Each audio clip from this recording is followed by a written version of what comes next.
Every haunting has a beginning and an end, but in this place, one becomes the other.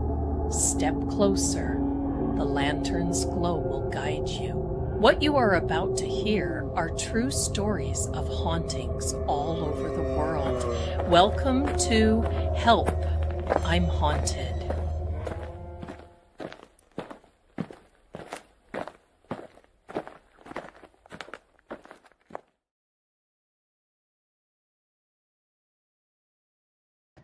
Hello there, my darlings. Are you haunted today? Because I am. It has been a day. Happy Thursday. I'm so glad that you're here. Today is June 11th. We're almost at the end of the, I mean, almost at the middle. Wherever we are, we're almost there. Can you believe it? Hello and welcome. I saw a couple. Hi there, my darlings. We're going to give it a couple of minutes and let everybody come in. I want to thank you and say hello to my mods. Hello, my darlings. Hello to True Oracle. Thank you for being here.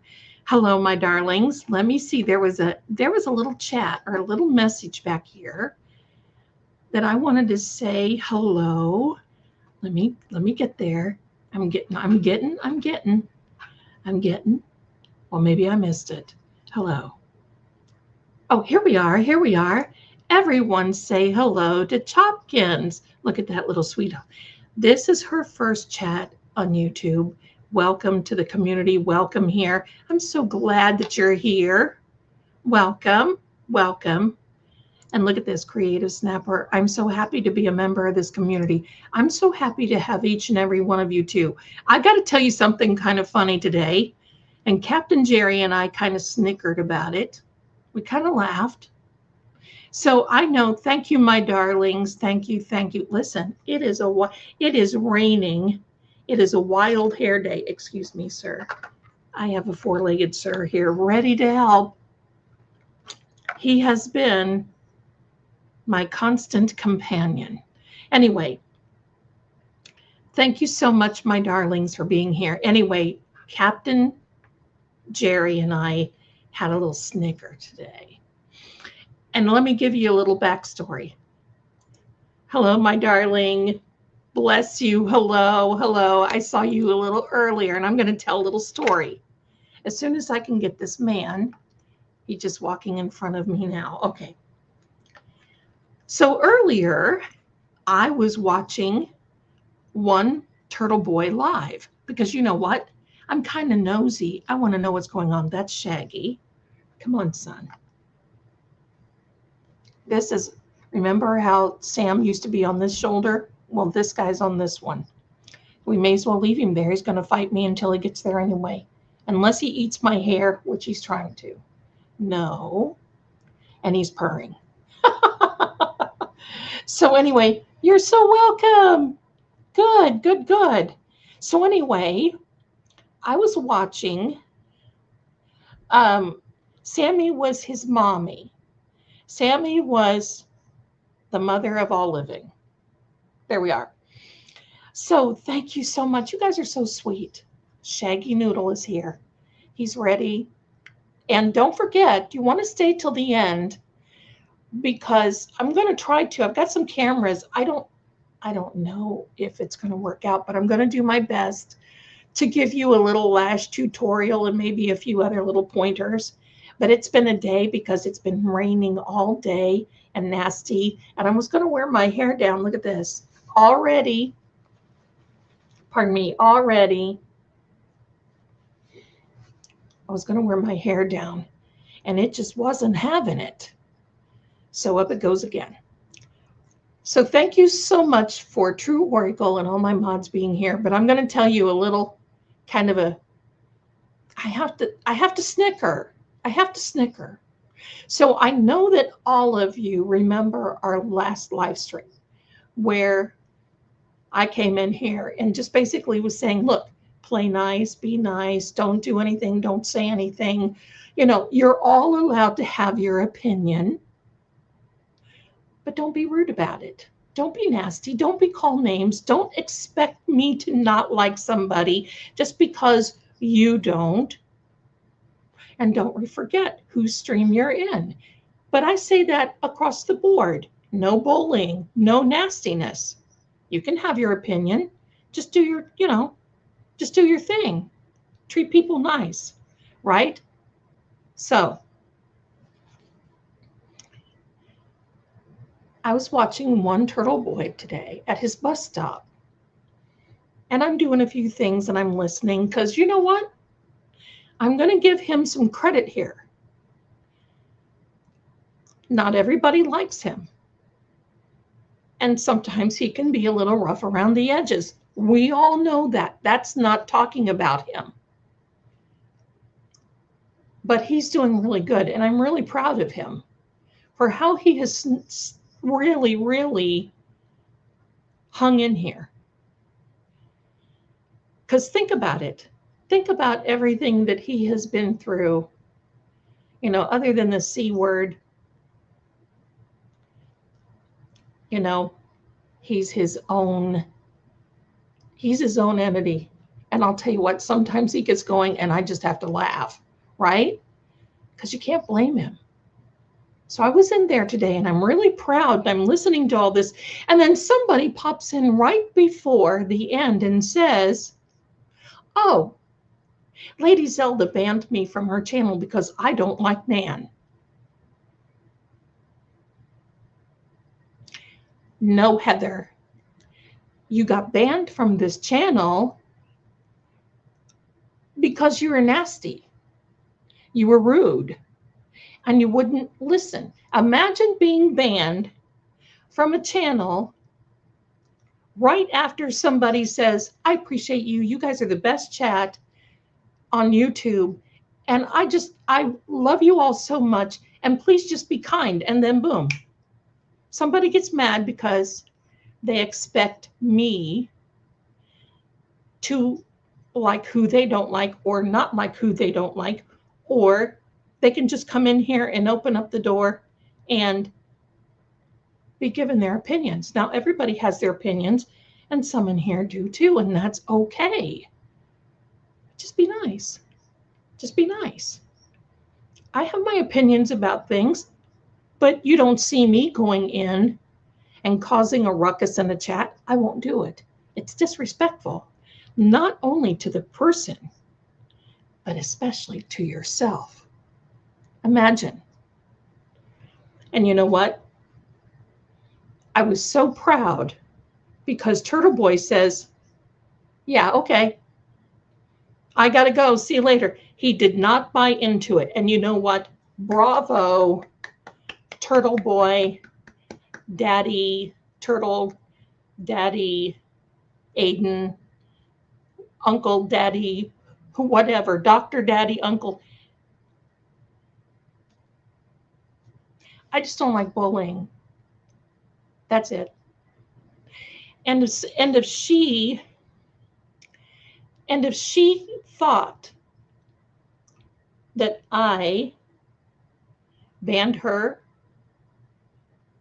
because she didn't like a person that came into the chat, she wasn't listening. She's wrong, because it's a free country. It's a free world. You can do whatever you want. Just don't come in here and be a turd. That's all I ask. That's all I ask. So bravo to Turtle Boy. And I've got to tell you this. If it were not for Turtle Boy, many of us who live out of state would never have heard of the horrible mass corruption in mass. Oh, that's pretty cool. Mass corruption in mass. And we would have never heard about Karen. I didn't hear about Karen until Turtle Boy is a journalist. He dug deep. He heard of this case. And you know what he did? He asked questions.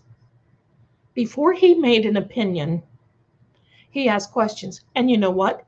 He does have opinions, and he's allowed to, because you know what opinions do? They make you think.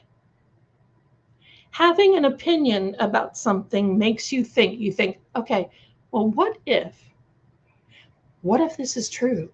Maybe we need to dig a little deeper. Or what if that person really said that? Maybe we need to. Maybe we need, whatever. He's been through, I'm going to just say, you ever heard of Audie Murphy, the most decorated soldier in World War II? Well, he's the Audie Murphy of the Karen Reed case and of his own, because quite frankly, he's been through and back, and he is allowed.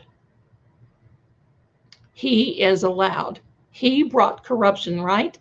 He brought corruption, and when he brought it to light, the people that he brought attention to went after him. That's strength. And you know what? We do not know what other people are going through.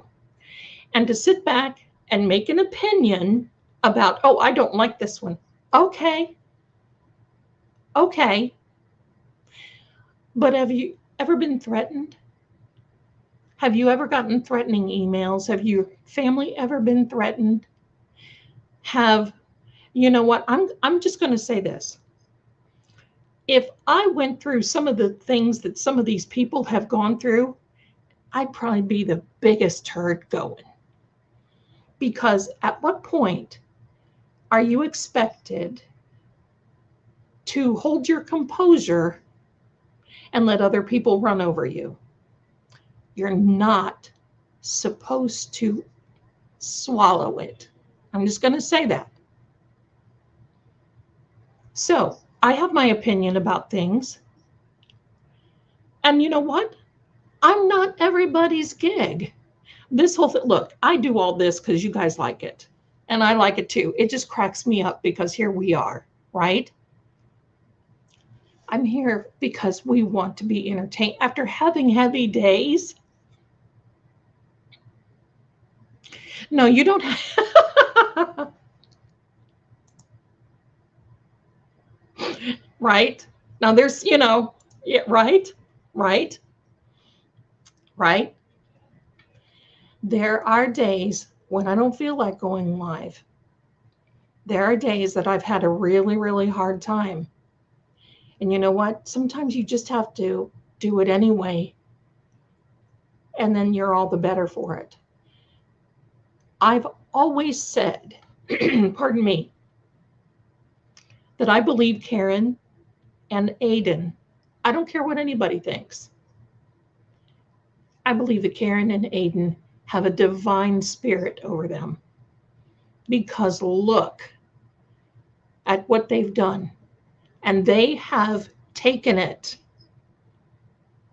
And it's pretty easy to hide behind a name on the chat. I don't know where that came from. I did that once before, and I don't know where that came from because I didn't do it. You see both my hands. Hello? Anyway. So I just wanted to set the record straight because Heather went into the comments and tried to start something. And nobody bought into it, as far as I know. And if they do, I don't care. All right? I don't care. Because we all know it is what it is. But I appreciate all of you loving yourselves enough, loving me enough, and loving and appreciating these people enough to know that they've gone through it. And believe me, hello, kitten, I see you, my darling. Hold on. This, everyone, is my son's friend, and he plays with, I hate to say that. That sounds so bad. He plays with him. He's a gamer. He's a gamer. My son is a gamer with Kitten.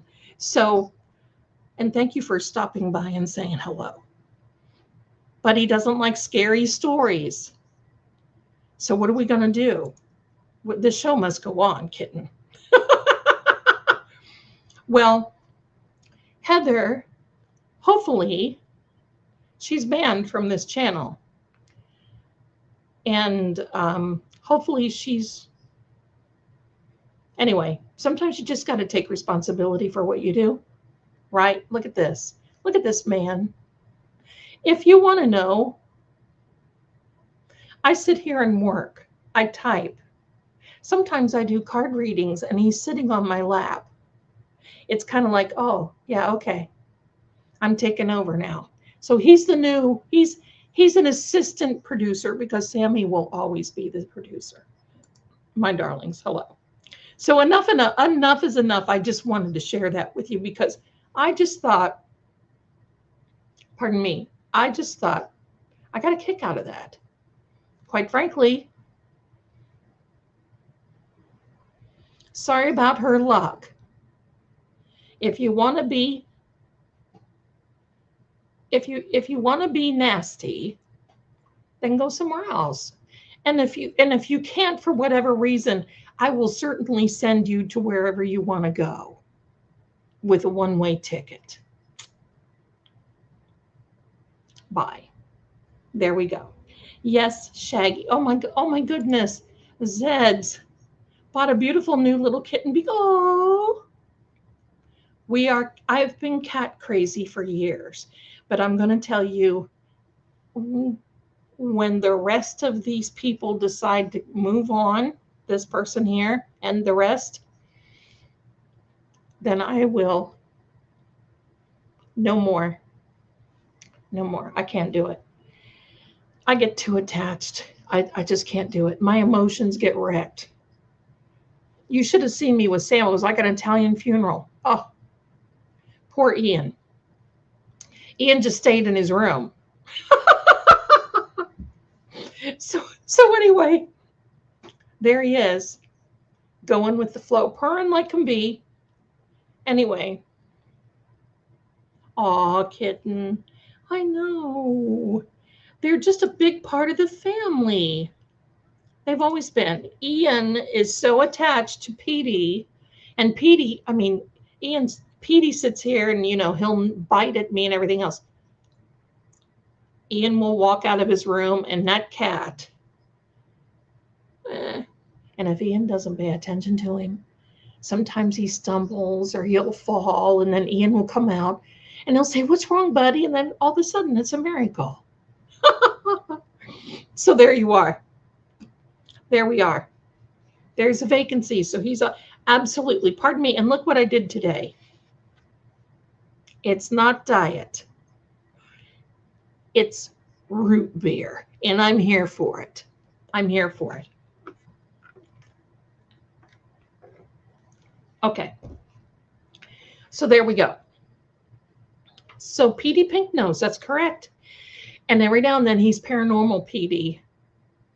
I caught, we've been experiencing some things again. Oh, look at this. Look at this. We have another gamer friend. Hello. There's Uvu. Hello. Where's everybody else? Just bring the whole family. Welcome. I love it that you're in here. Love it. It used to be, because Sonic had half-price shakes after 8 o'clock at night. And I had friends in Nashville. And every time I went to Nashville, it was like first thing, Sonic, hello, big peanut butter fudge shake. I didn't visit often. Hello. Hello, my darlings. Well, you know what? I just get tired of, because I drink unsweet tea and I'm trying to get my voice back and it's coming back. But there are some things that I drink that just really hurt it. So, but I just needed that root beer today. All right. Anyway, let me see. Oh, where did you go? Here we are, Steph. Hi there, Steph, Lady Zelda. I just started watching your channel. I love it. Oh, at what time are you doing the live remote viewing for Mrs. Guthrie on Saturday? 7 p.m. Always 7 p.m. Eastern. That's New York time. Unless there's another announcement. And I'm going to say, I may be doing a remote viewing for another crime scene on Sunday. I don't know. I haven't heard a time yet. I'll let you know. But that's coming to be close. So I'll let you know when that comes. So there we go. Cherry Coke. You know what? Oh, really? Well, Ian is into the vanilla, cherry vanilla Coke. That's the cherry vanilla float. And you know, you get started on that stuff. When I was growing up, we were not allowed to have it. Do you remember when Cotton Club? Now, this is going back 100 years now. When I went to kindergarten with God, hello, they had the Cotton Club 6-packs. My mother would always go into the store and she would pick out what flavors, because I liked the green, my sister liked the grape, and my dad liked a root beer type thing. And I think, no, it was orange. My dad liked the orange and my mom, I forget. But she always got listen, that would have to last us a month. No kidding. My mom had a way of re-putting those caps on the bottle so they didn't lose. And now it's like, hello, it's everywhere. What happened to my voice? Well, part of it, my doctor says that I talk too much. Imagine. Because I'm constantly talking. I talk too much, but I think that I think that I've got some allergies. And I think that has a lot to do with it. And I can't drink any milk problems, right? Milk products like shakes and all that, I just can't do it because it just makes my throat feel like it's just going like this. Not good. And then when I try to drink a diet drink, especially Lipton Peach Zero Tea, I can't do it. It wrecks me. And I forgot to drink pickle juice tonight because I got started on the Clausen pickle juice. And when I drink it, I don't sound like it just clears it up like this, because their recipe for the brine is so much better than these other vinegary things that are happening. I just saw somebody say it might. Now, if somebody's trying to send me a text, I don't see it because I've got it hooked up for something else for our eyelash cam tonight. Bless you. Thank you. Thank you, my darling. Thank you. I did that. Ginger. And I take Ginger Saturday night, my darling, Saturday night. Oh, I don't know about the remote viewing. And maybe Sunday night. They asked me, but I think they're trying to work it out. Hey, my darlings. Katie, I'm so annoyed that I didn't know about Lady during those hearing. I missed so much. So glad to be. Well, you're here now. But I'm just going to tell you, my darling, I've never seen anything in my crime career. Not that I'm out committing crimes, but in my crime reading, come here. In my crime reading career, I have never been involved with a case like that one. Never, never, ever. That blew my mind. Some of the things that happened, it was just, and I was reading daily. And you know, next Thursday, a week from tonight, is the 1-year anniversary already of Karen being acquitted. Hallelujah. The first time I laid eyes on that lady, I say girl, because for me, everybody is a girl, because once again, when you go to kindergarten with God, everyone is much younger, right? That's just the way it is.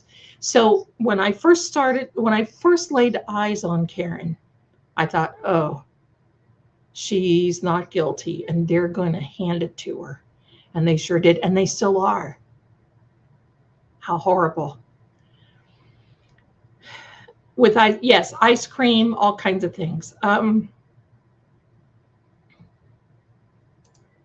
Oh, hey, I'm so glad. Well, you can take me through Walmart if you want, my darling. That's great. Let me catch up.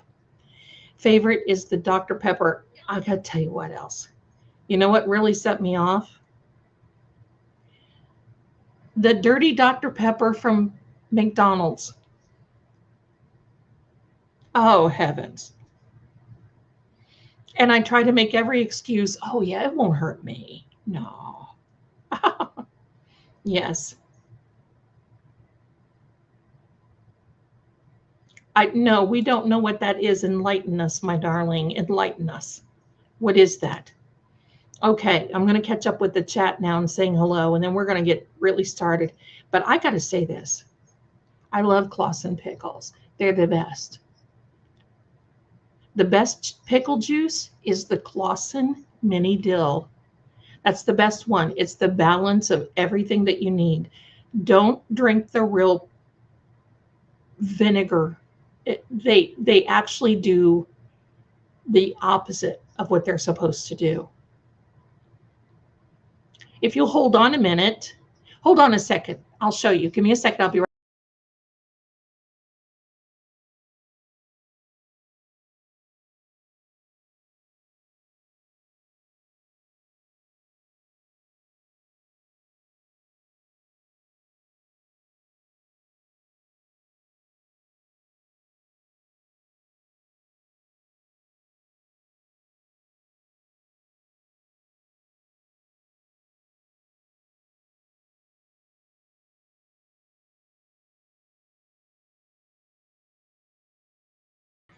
Here we are. Not sponsored. These are the Clausen pickles, the kosher mini dills. And you can see, well, they're green screen. You can see now, pardon me, this is my jar. Nobody else eats out of it. And you're going to tell a difference in my voice.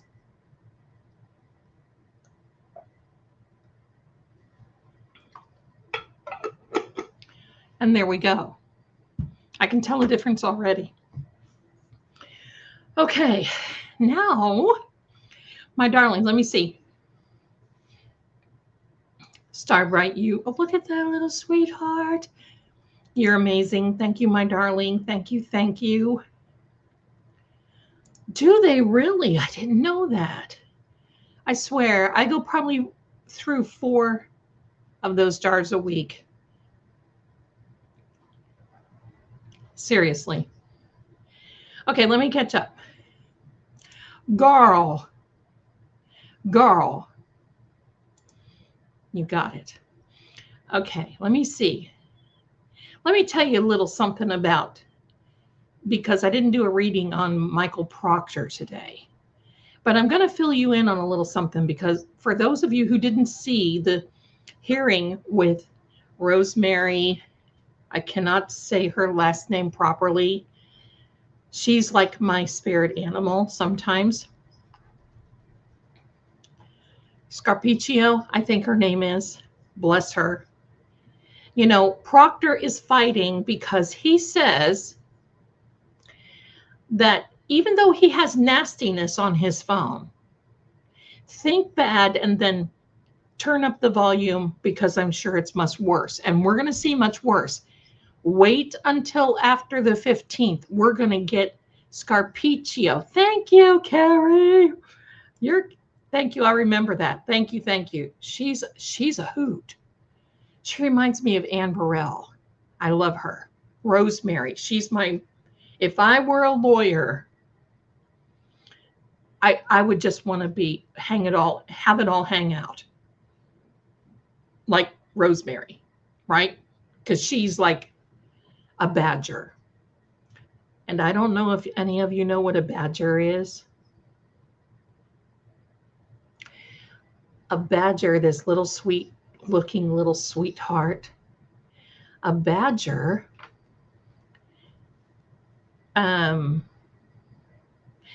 for me, it's only the mini kosher dills, my darling, but a badger will take on a lion. You know why? Because he can crawl up underneath him and grab on the 2 things that make him as tough as he probably is. And you know what I'm talking about. My son has a word for him and I can't say it. But back to the Proctor is, first of all, we know Proctor was fighting not to give the depositions. I'm going to tell you what's behind this.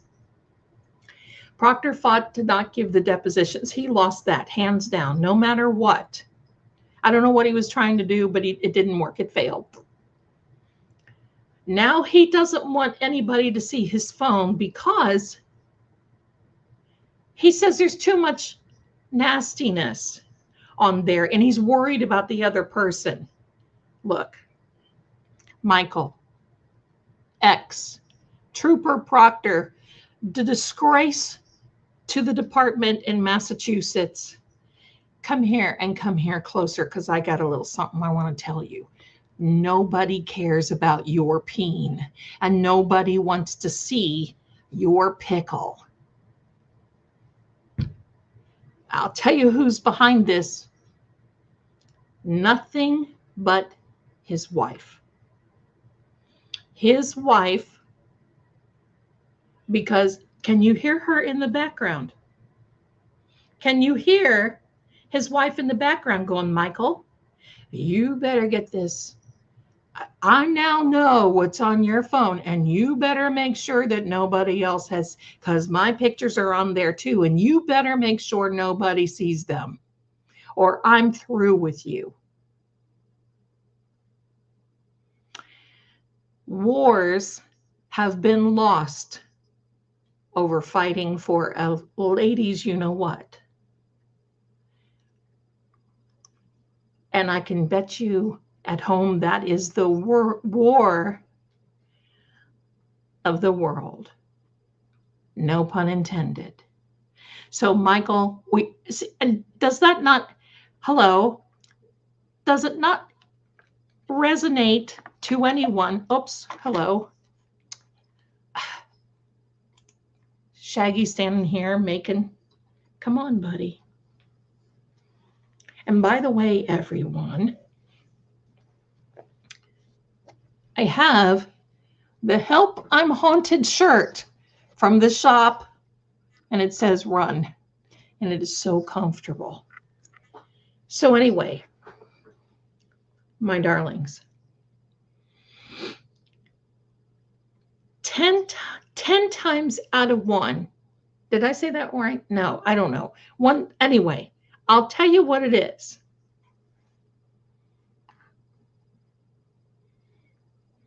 He didn't win. He didn't win. He didn't win. He didn't want to win. But think about this. His wife finally figured out that she married not 10 to 1. Thank you. 9 times out of 10, 1 time out of 10, 1 time out of 9, whatever the case may be. I can't do math, but I'm in the financial world and I tell the future. Welcome. That is what it is. The wife is going, because does it not make sense to you? He's not saying, oh no, I don't want you to see my text because I've been so mean. I've been so horrible. I'm a racist. I'm a misogynist. I'm everything else. And I've got tire tracks on my forehead now because I'm just feeling like I get run over.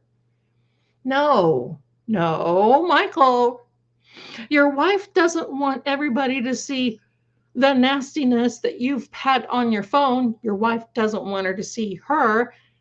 And especially your wife doesn't want all the rest of us women seeing your mini dill. Because I'm sure we will all have our opinion about your appendage, because it doesn't make any difference. It's sickening. There. Anyway, there's more to come out. Oh, yeah, okay. There's more to come out. Starting Monday. You watch. You watch. You watch. There's more to come out. Now, let's get into some spooky, because we are here for,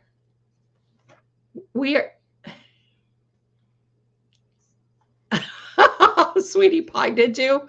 Oh my gosh, I almost peed. Okay. My son says something that's hilarious, and I bust out laughing every time, but I can't say it here.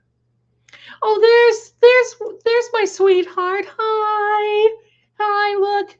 Shaggy is here to say hello. Almost asleep. This is Ian's girlfriend. Hello, hello. But all of you in here who talk to my son, you all know what he says about the mini pickle. No, it's not the mini pickle. It's the two things. Oh, and look, here he is now. Hello, Honest Path. That happens to be Ian. So I've got all the gamers in here tonight. Hello, hello. Thank you so much for being here. There he is. Look at him. I swear, he's a little bum. I'm just going to tell you. Now, my darlings, I've got a story tonight that I can tell you. Wait, where's my banners? I think I need to put a little disclaimer, trigger warning up, because you know how it is. Okay. You know how it is. Probably a little gherkin pickle. If it's even a pickle at all, it might even be a mushroom. Oh gosh, don't get me started. All right. If you haven't been here before, welcome, because, they're coming to take us away. Ha ha, hee hee, to the funny farm where life is beautiful. And it certainly is. So let me give you a little, do this for me, please. Like and subscribe. And then here is Kelly Dever. Do you remember her? The garage, essentially. There's a garage, essentially. So tonight we're not going to be talking about the garage, but I was kind of in a Karen Reed mood. All right. So there we are. Complete with fungus. There's a fungus among us, sweetie pie. There's a fungus among us. Oh my heck. That is just so funny. Oh my gosh. Okay. Welcome to, what are we? Oh, help, I'm haunted. And later we're going to be help, I'm haunted, so I need to get ready with me, and I'm going to show you how I put my eyelashes on. I didn't put them on tonight because of you, and I want to show you how I do it. Might even give you a few other little tips. He turned my light on over here. Let me turn it off. There we go. Oh, that's so much better. Yes, and he can turn my light on. Pardon me. I have a story tonight. You know how we were talking about no fungus among us? You guys, now we've started something, haven't we? And forgive the hair, because I put too much beef tallow in it. And it looks like it's ready to be in the field and not here. All right.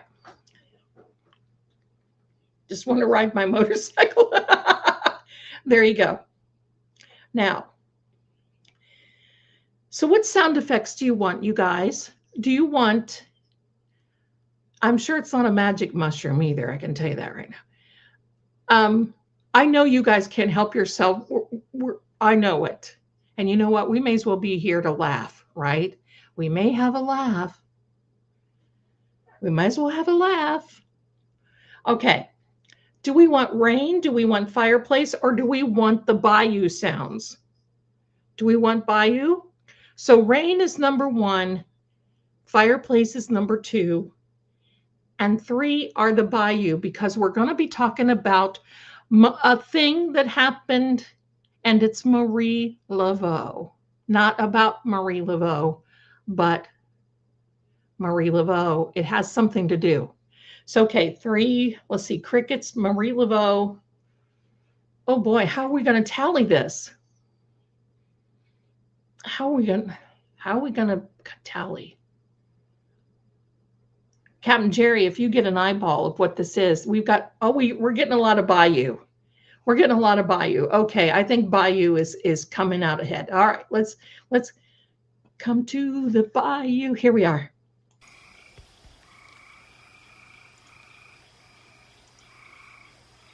Is that loud enough? Can you hear the bayou okay? I'll turn it up just a little bit because I'm loud tonight. What's wrong with me? The neighbors are probably going hello. All right.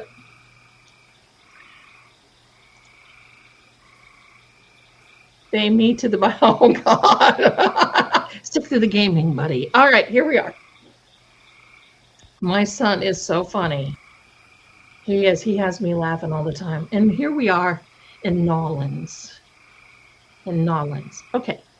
So I've got a little, you live on the bayou. Oh my gosh, I love it. Okay, here we are, my darlings. Trigger warning. The pickle juice is working, see? Trigger warning. And do me a favor, put your DNA on the like button, share it, because someone may need this stream. You just don't know. And subscribe. And then when you subscribe to a channel, make sure you hit the subscribe button, and you're going to see a drop-down menu. Click the all, because some of it is just basically it's like gives you a choice. And if you click the all, then you're going to be able to hear. You're going to be not here. You're going to be able to have everything. Here we are. Okay. And you'll get your notifications. Drink, please.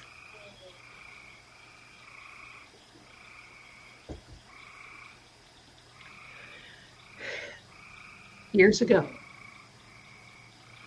I had a client who wanted this particular man. Now listen, we all know that, right? We all go through that. But she was hot and heavy. She was wanting a particular fellow. Now this man, very nice looking. He was a high executive at one of our big Chevy dealerships. He was dropping big money, making sales, doing all kinds of things. He was really nice, and he was sharp dresser, sharp. Oh my goodness. She comes to me as a client and says, I want this man. How do I do it? And I said, well, it's not a good thing to force someone to love you, because they'll resent you at the same time. Well, she was one that she could not accept that theory. And she went over to the next town and hired someone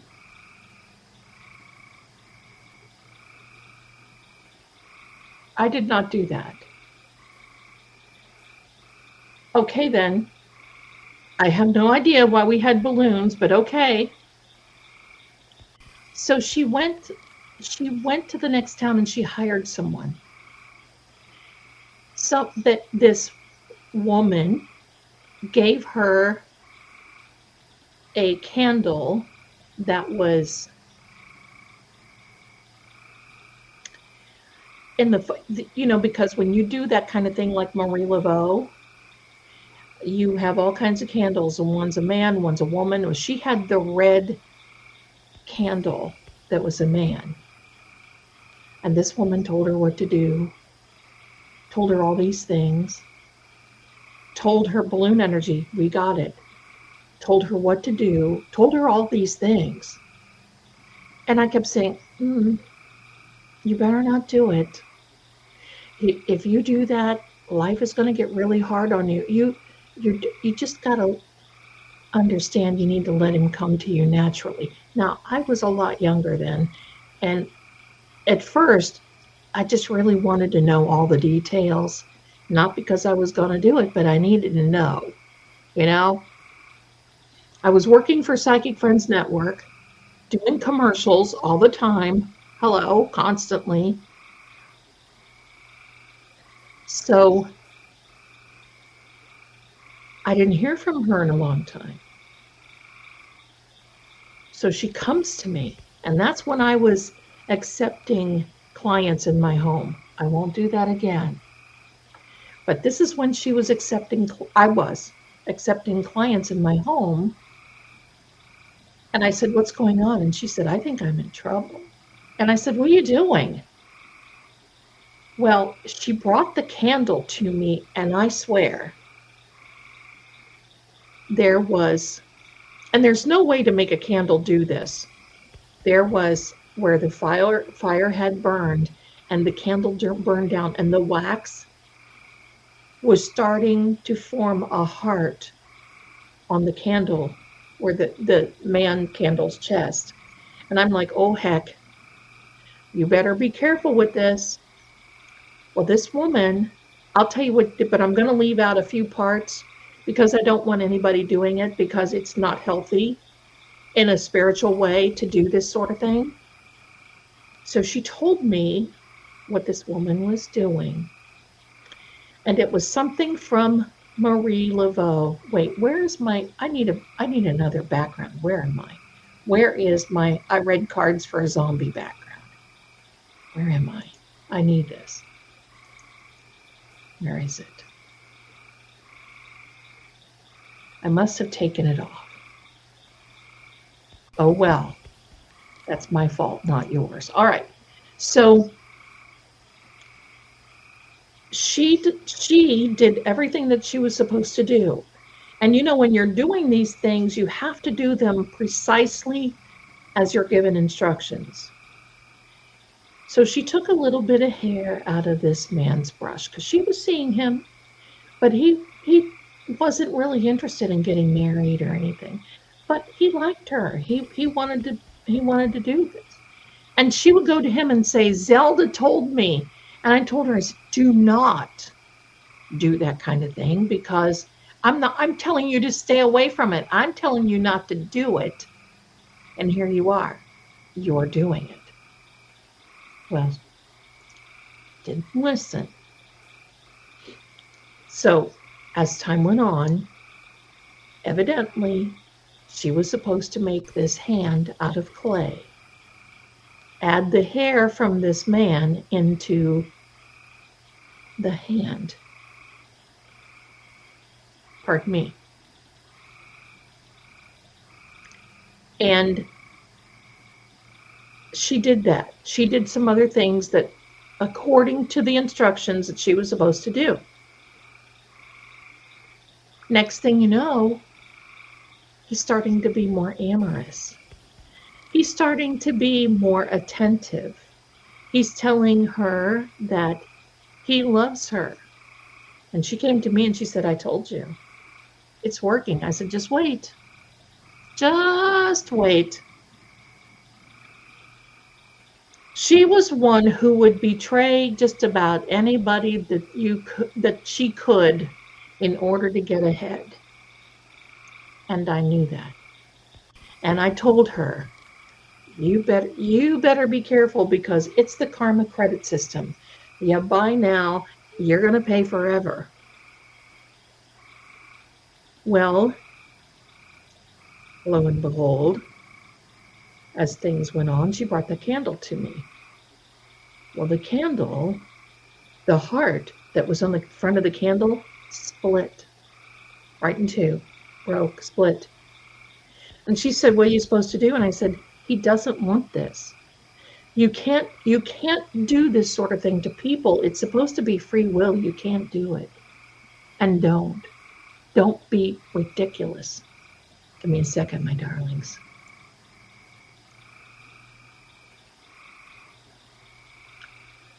Jody Ackerman, if you are in here, I've got to tell you how much I love you, because you are so generous. Thank you, thank you. Back to the story. Ruby, I'm going to tell you, my darling, this is beyond black magic. This was beyond. So now this heart split on the candle, and I said, look, I just want you to take that out of my house. I don't think it's good. Oh, you're a little sweetheart. Thank you. So, oh, sorry, that was me. So She didn't listen. Go figure. She didn't listen. And she did it anyway. And I said, you need to stop. No, I don't want, he's who I wanted to be married to. Okay. He calls me and he says, Zelda, you got, and I said, I can't stop her. I don't know what she's doing. She's not telling me everything, because he asked me, are you doing something? Well, he didn't believe me. He thought it was me. Okay, whatever. It got to the point where he asked her to marry him. Gave her a ring. And then she became with child. Can't say that on here either. Hello. She became with child. So then the tide of the battle started to turn. And she knew what was happening, because that's not what he wanted. They were both Catholic. They were both devout, but hello, she was one of these that it did not matter. As time went on, they would argue almost every day. And she told me one of the last times they had an argument before they got married, and I actually sang at their wedding. Hello. She told me that he went to go home one day and he grabbed hold of the door. And he turned around and looked at her and he said, I want you to know I hate you. I don't know why I'm here. I don't know what you and Zelda did. Now, Zelda didn't do anything. Hello. But he didn't believe that, because she wouldn't tell him anything different. What a scumbag. He said, I hate you. I don't want anything to do with you. And yet I feel so compelled. I cannot stop. I cannot not be here. And now you're pregnant. And I'm stuck for the rest of my life. I don't want this. I know we're going to go through with our wedding. I just want you to know that I am miserable. And if you will please believe me and release me, I will make sure that everything goes right, because you're carrying my child, but I don't want this. Well, she was happy. Weirdo. She was happy, because at that point she knew she had him. She knew he could not be released. She knew. Now listen, my darlings, if I ever had a man who came to me and said,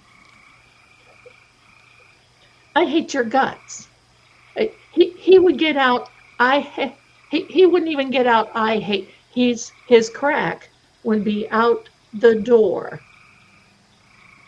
And I told her, why do you even entertain this?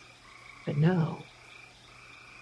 So she went back to this practitioner, I'm going to call her that.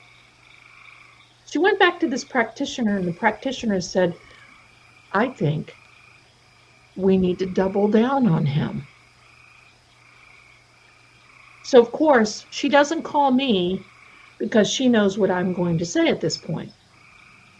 And I told her, you don't double down. She finally told me, and I said, you don't double down. She said, well, what am I supposed to do? I'm about to have a baby. I said, you made your bed, darling. You've got to lie in it. But if I were you, I would release him. And if he comes back to you, then you know it's on his own. But if you don't release him, your life, as you know it, will be miserable. No. No. Next thing you know, they're planning for the wedding. Before she starts to show, they're planning for the wedding, and now she hates me. Planning for this wedding, and now she's all this, how dare you, Zelda, tell me, blah, blah, blah. I'm not in New Orleans. No, I'm not in Nolans. I just have stories from all around the world. So I said, you're going to be miserable for the rest of your life if you do this. Didn't matter. They got married, and they were at this one place that was a beautiful place. It's a farm where people get married. They had the mayor, who he was friends with, marry them. And I was downstairs getting ready, and the place is haunted to begin with. It always has been. And it's a place where there was a lot of movie stars that went through and all this other stuff.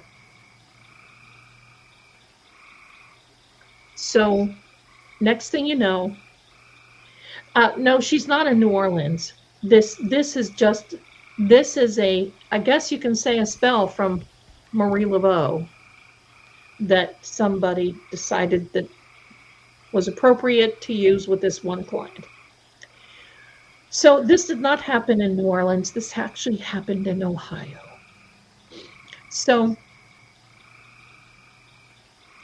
I'm downstairs getting ready for the wedding. And I feel this tap on my shoulder. Just a little tap. Well, there wasn't anybody there. I was the only person in the joint. That's okay. I'm all over the place. I'm the only person in the joint, and something little taps me. And I said, I know. You don't even have to tap me. I know. But I'm not going to stop this, because then I gain karma trying to save someone else from having karma. And who am I to stop someone else? Pardon me, I'm going through an adjustment period. Who am I to basically say, oh no, you must? Because you know what? Sometimes you just have to allow people to make their own mistakes. You can't save them. And sometimes people want these things in life so much that they can't get out of their own way. So lo and behold, my darlings, they get married. I sing the song, and I'm watching her walk down the steps. And I thought, oh Lord, because it was a big stairway, just, that Gone with the Wind type thing. And I just wanted to close my eyes and say, oh Lord, please don't allow her to fall. Because that, please don't allow any of that.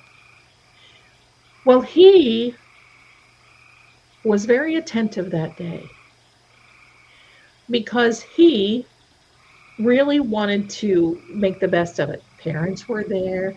Everybody was there. My little Ian was born. He wasn't very old. He went to the wedding too. And so I just said, okay, I think they had the reception at the Knights of Columbus, hello. So now they're married. She gets, she has the baby. He's as cute as can be and looks just like him. And he actually falls in love with the baby, and everything is good. Well, it wasn't good enough, because she wants a second one. And she gets pregnant right away. He wanted nothing to do with it. While she was pregnant, he did everything. It was verbal abuse, to the point where I told her, what is wrong with you? He quit his job. He gave her the burden of supporting him. And see, that's what happens, because he was messed up. He was messed up. So he was just not well. He did not want to be in this. And he would tell her all the time, you know, I didn't want to get married. And now you're doing this to me, you know. And she was like, what do you mean? What do you mean? Stop. Yeah, she was a lot of dents. So finally, my darlings, the second baby was born. He was a cutie too, but he was a little wild fart, seriously. And as years went on, Ian would go over there to play with him, and he'd come home and he'd say, Mom, I just can't stand it. I don't want to go and play over there anymore. I can't stand it. So I wouldn't let him come over, and that caused a problem. So the next thing you know, he wants a divorce. And she doesn't want it. And finally one day, she started acting really funny. And she started calling me and saying, what would happen if I left him? I said, karma would come quickly because you ruined his life and you can't take responsibility, and now you don't want him anymore because you ruined his life. And he's miserable. You ruined his life. Period. Every day, she would go home and she would say, now I'm the one that hates you. Isn't it horrible? Oh my goodness. It's just sad. Pardon me.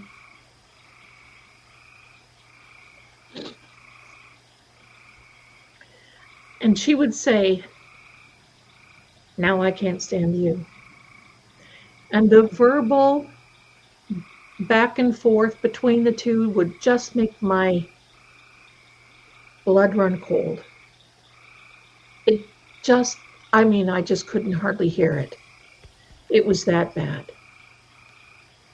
I said, you ruined someone's life, whether that worked or not. You made sure you trapped him. How did I trap him? And believe me, let me, this girl was beautiful. Beautiful teeth, beautiful. She looked like she was beautiful, but she struggled.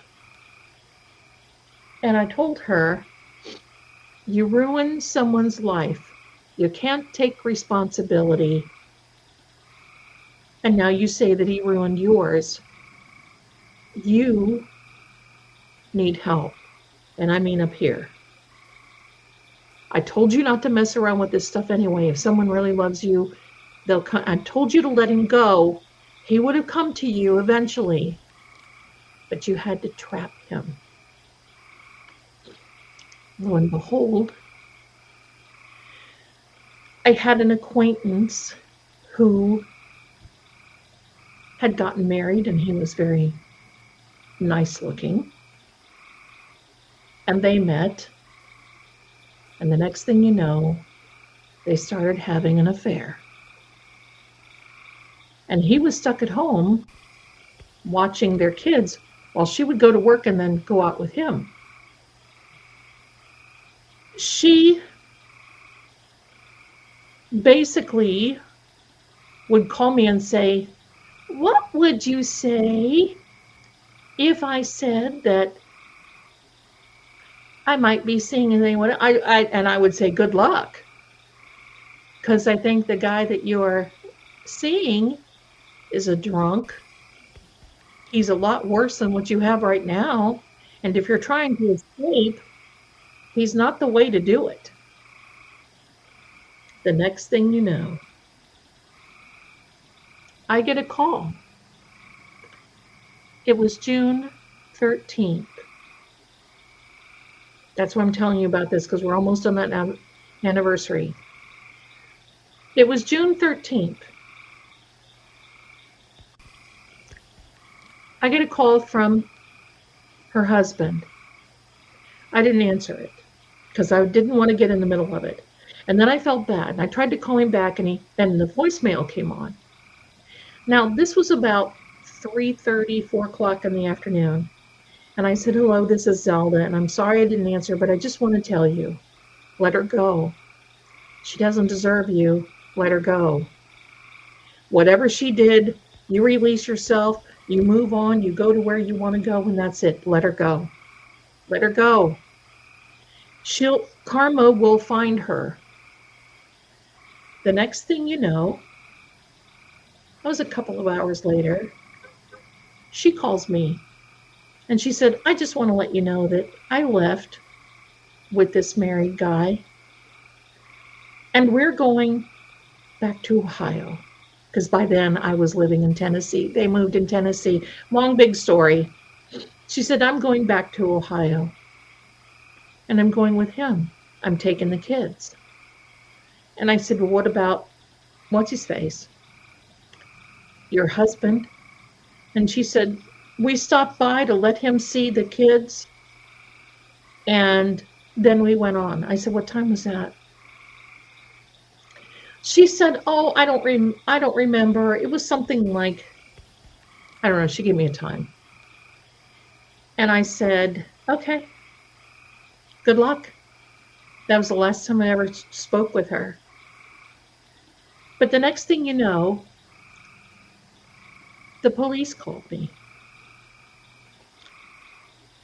And I said, I answered and they're like, hello, ma'am, we are such and such with such and such detective with such and such and such and such and such, And I said, yes, sir, what may I do for you?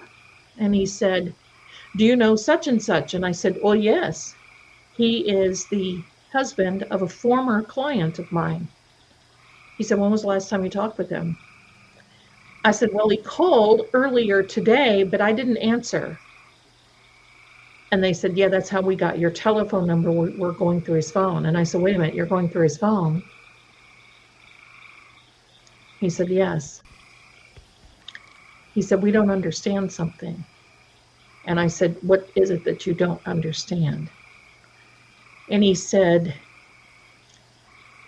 someone called to let us know that he did not show up for his shift today. And we did a welfare check. And we found him unalive in the bathroom. And I said, did he do anything to himself? And he said, no. We're looking into it. And I said, what time did this happen? He said, well, this is what I don't understand. He said, when he called you was after his time of death. I said, oh, no wonder he didn't answer. And he said, yeah. He said, can you explain that? I said, no, sir. I said, except that sometimes people have such a horrible energy that is wrapped around them. They have to make one last ditch effort before they move on. And that's it. He said, I have to call you back. And I said, you feel free to call me at any time. So he called me back and he said, I really want you to tell me what you think. I said, I think they did him in. I think because he swore he was not going to give her a divorce. And he was married, this other guy that she took off with. And he said, he said, do you really believe in that? I'm like, you don't know me. But yes, I do. And I said, I've worked in the crime community for a long time and stranger things have happened. And I said, this man, I said, and I'm going to tell you something. If they didn't do it to him physically, she did it to him mentally. She ruined his life. And then he said, well, what do you mean? And I explained everything about the Marie Laveau and how she went and, she did all this. Well, they started questioning her, and that made her mad. She called every agency on me that had 3 letters, all these other things. And come on. And to this day, my dear friends, regardless of what anybody says, I believe that you can seriously alter and change someone's life by doing things like this. I've never seen her again. I've seen her here and there, maybe on social media, but she makes sure that she follows me. And if you're seeing this, I know what you did.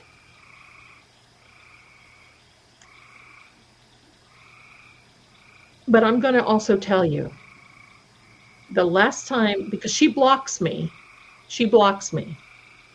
And believe me, I was her go-to, telling her what to do for a long time, for years.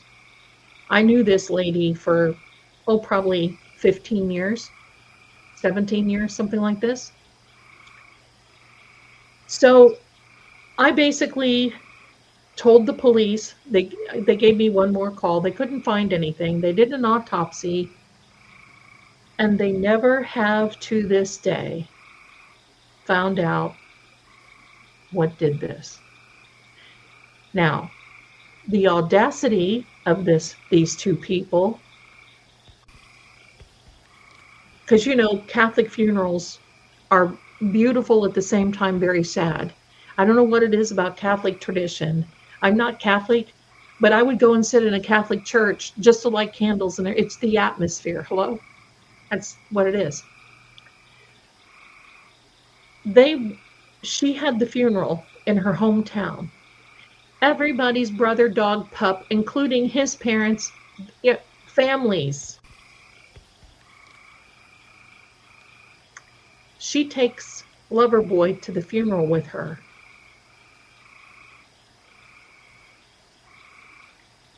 Open this right here and you will see nothing. Not a brain.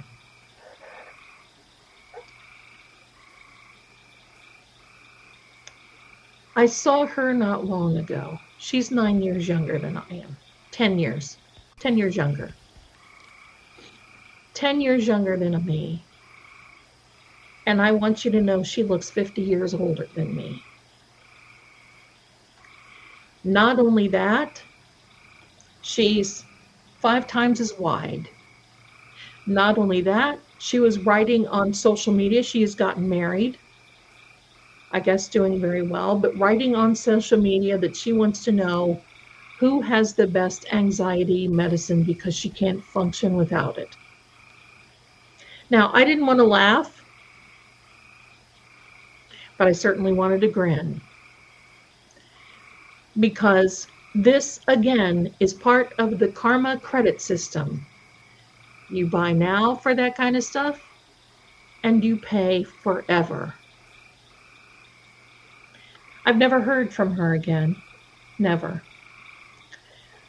But I'm still intrigued if I would have answered that phone, because, right after my mother passed away, the phone, and it was a landline, the phone was rattling. It wasn't ringing, it was rattling. And then I didn't answer, and a shelf fell out of my closet. So I know that energy has something last to say. I know that when your soul departs and you realize that you're disconnecting, you're transitioning, sometimes you just want to reach out one more time. But I just got to tell you, haunting for a situation is different for everybody. The ham people, you can see the toll that it's made on this person. And that's why I have always said, take responsibility for what you do. Don't, because I'm going to come out and we're going to go a little deeper. All of these things that we have that are, the bullying and sometimes people being mean here. I believe, and I'm just going to tell you the way it is. I believe, oh, there's more. There's more coming, my darlings. There's more coming. I believe when you do that, you're actually spell casting. You're wishing harm on someone else. And it comes back to you. Now, here's the rest of the story. Before she got married to this new guy, whoever, high standing stone. Oh, look at that. That's so cute. Before she got married, and she was still with Loverboy, they were splitting up. And before they left, she ripped off Loverboy's wife to the point where she took all the furniture, everything. They took everything. She was gone that day with her kids and left her with nothing. Keep checking on the karma. Well, they were breaking up. And her dad decided he was going to go over there and they were going to get all this furniture, who happened to be this other woman's, get all the furniture. And next thing you know, he came home to an empty house. They both moved on. He had another girlfriend and she got married. Well, lo and behold, I got notification that this man, Loverboy, was going to bed one night and had a massive heart attack. Dropped to the floor. 48 years old.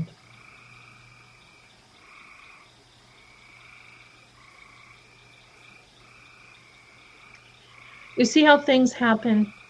You see how when you're not thinking about it, when you see how karma will distract you and you won't understand where it's coming from, because it is for you to sit back and examine. Now, we all have karma, because there is such a good thing as good karma as well as bad. But karma can be a real mommy.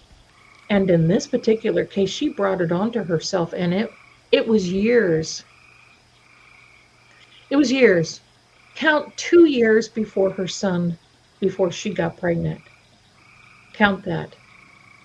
So let's see, that had to be 30 years. And she's still suffering. You may ask her, but you can take a look at her and you can see how life has been very, very hard on her. And I wanted to tell you this story tonight because, we kind of started out in this second season of Help, I'm Haunted, with all these things, and I read cards for a zombie and Franklin and, Zombie Island and all these things happening, blah, blah. I wanted to share that with you because sometimes I get calls.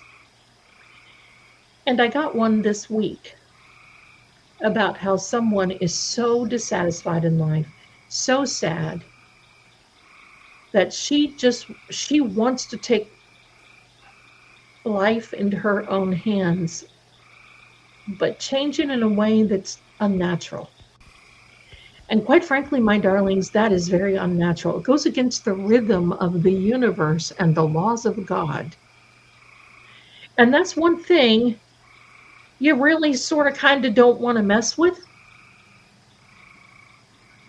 So the reality is, And it kind of worked out today that when I saw Heather leave that comment, now look, I want you to do this. If you do see that, don't go and harass her. Don't go and harass her. She's off doing her own thing. And you know what? That's fine. But just know that when people are so miserable that they have to reach out like that, there's something else going on. Many times, people don't have anything to do.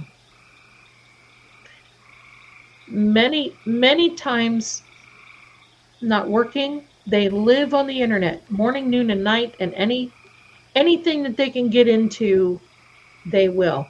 I don't know about you, my darlings, but I'm just going to say this. That life ain't for me.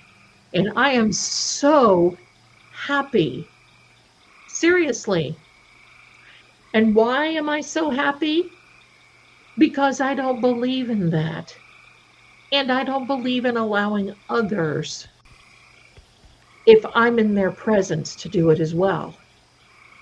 There was a time that it was, probably a good 20-year period that I was so miserable. I did not know where to turn.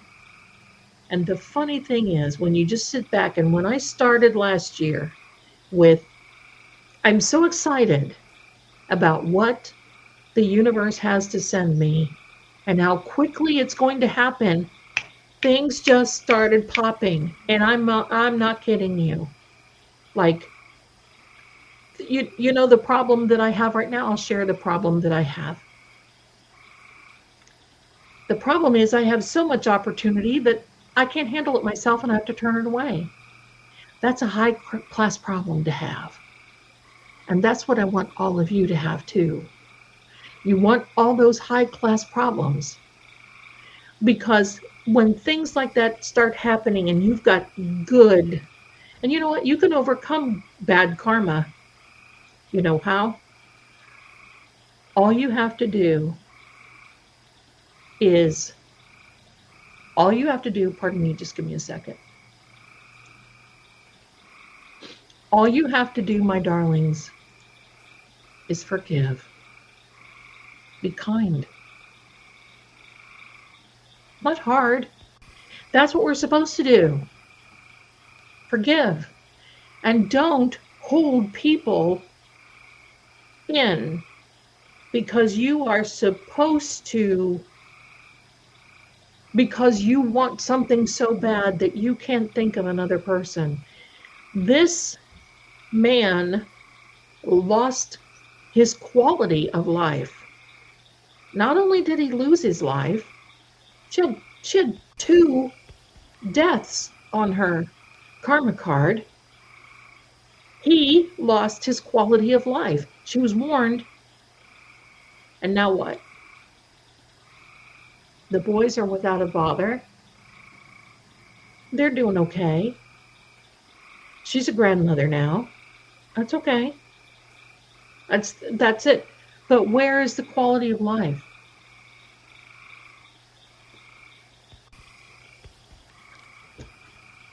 That's how I say, look at this man. You will never tell me that animals don't smile. I see it all the time. Especially here. We're always smiling and laughing and having a good time while I'm laying in bed doing Google searches at 3 a.m. Do you think would Jesus have ridden a dinosaur? Where all of this comes from, I don't have a clue, but it's so bloody interesting. So there we go. I'm happy to be with each and every one of you, and I want you to know that it's not too late, and it never is. It's never too late. Clear the karma. Forgiveness, happiness clears it. All you have to do is start doing good for other people, even if it hurts a little. And I'm not talking about giving your money away or anything else. Be good to others.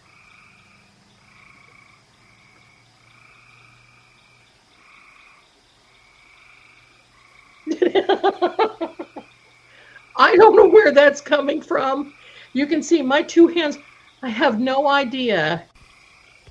That must be the karma here. That must be the karma here, because I did not do that little, I don't know if you saw that little bubble with the thumb. I have no idea where that comes from, by the way, because that is not part of the StreamYard. So whoever did it, thanks. Thanks. Thumbs up. Thumbs up. On the right track. So my darlings, while this was kind of scary, there we go. We've got some really good comments here. Who will do good things and good things will come to you. Absolutely. Absolutely, my darling. Standing Stone says, I saw it. I saw it. Your son. Yes. And no, my son didn't do that. I saw that. Nanette says it too. There we go. Marcia. Wow, I saw that. Divine. I think it is. I think it is. Do we have, it must be Casper, the friendly ghost, or somebody, because I have no, there's no triggers, nothing. And you know, it doesn't cost something to smile at anybody. I got to tell you something really funny. You guys are going to crack up. I got to tell you this. So, you know, I like McDonald's coffee and McDonald's iced coffee. Hello. If I'm ever out and I'm down that way, I slide right through McDonald's. Well, the other day I had my other shirt. And for those of you who didn't see it, my Help I'm Haunted shirts and run is in the shop. I'm a talker. That's right. Hello, I'm a talker.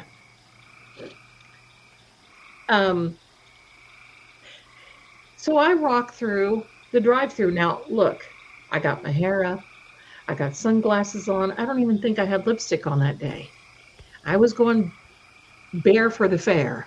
So I slid right through. I was on a mission to go to the post office, and I thought, well, I'm just going to go right there. Oh my gosh. I had my one shirt. It's kind of a burgundy shirt that's in the shop. And hi, Tiffany, my darling, you're so cute. And in the shop, and it has my face on the front.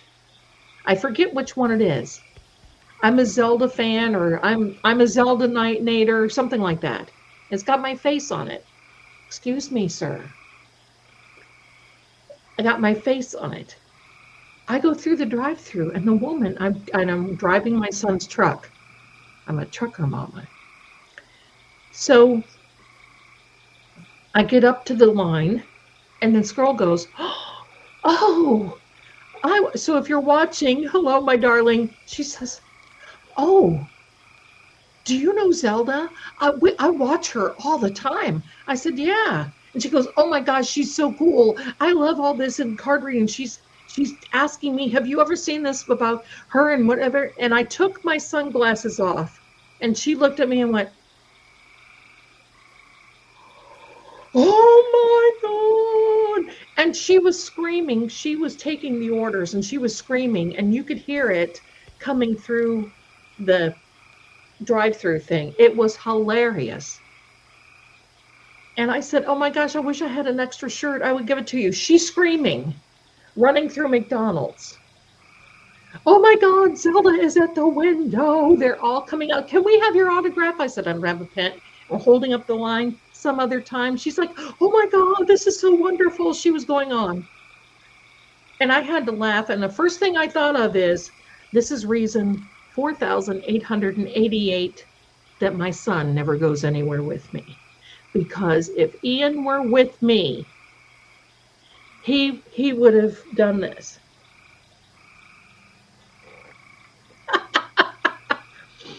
I just thought it was so funny. Not that I'm famous, but I just thought it was funny because you know what? I mean, it's one of the things. But it's been a day. I didn't do that today, but it's been a day. I'm going to tell you what else I did. My lawyer in Nashville is a good friend of mine. I love my lawyer. He is so funny, and he looks like, what is it, Steve Martin? Seriously, looks like Steve Martin. He was, I didn't have my glasses on. We were texting back and forth today, and I'm thinking, oh, every now and then I get a little prideful, and I think, oh, I don't need my glasses. We're texting back and forth, and he puts a little, like you're number one. Well, I put a little gesture in the chat too, and I thought it was number one, but it wasn't. It was the bird. So I flipped my lawyer the bird today.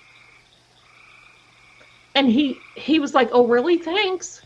And laughing. And I put my glasses on. I'm like, oh, my heck. I flipped my lawyer the bird. Thank you very much for your friendship. We were laughing so hard. I'm like, from now on, believe me, there will be no more hand gestures, finger gestures, anything more. Because and this is what I said, because I don't live in Massachusetts. He says, what do you mean? And I said, never mind. And he goes, now, and I said, no. I said, in this place, Canton, Massachusetts, it's all they ever do. You take pictures of each other, and everybody's given the one finger salute, and whatever. Even the mother of this person who they found on a lawn on 34 Fairview Road, you see pictures of her, and there she is. Da-da! The one finger salute. Read between the lines. There you go. I told Ian the other day, I said, listen, I don't flip people off, because this is when I had my nails on.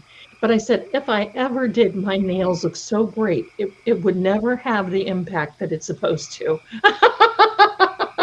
So anyway, there you go. Thank you so much. Thank you, my darlings. You guys are all wonderful. Now, are you ready to have a little, do you want another story?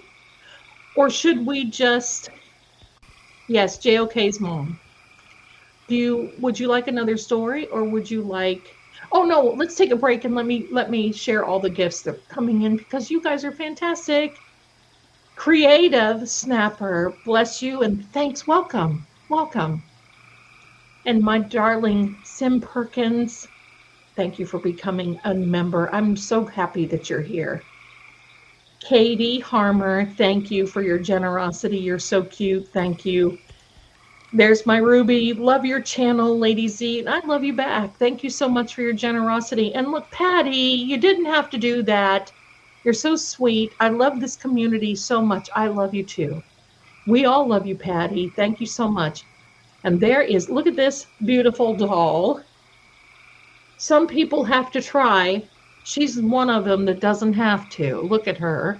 Just because I love your beautiful soul, thank you. You're welcome. And thank you for your generosity, my darling. Thank you. Story. Okay. All right. Let me see. Story. Let me think of a story. Do you want a scary one?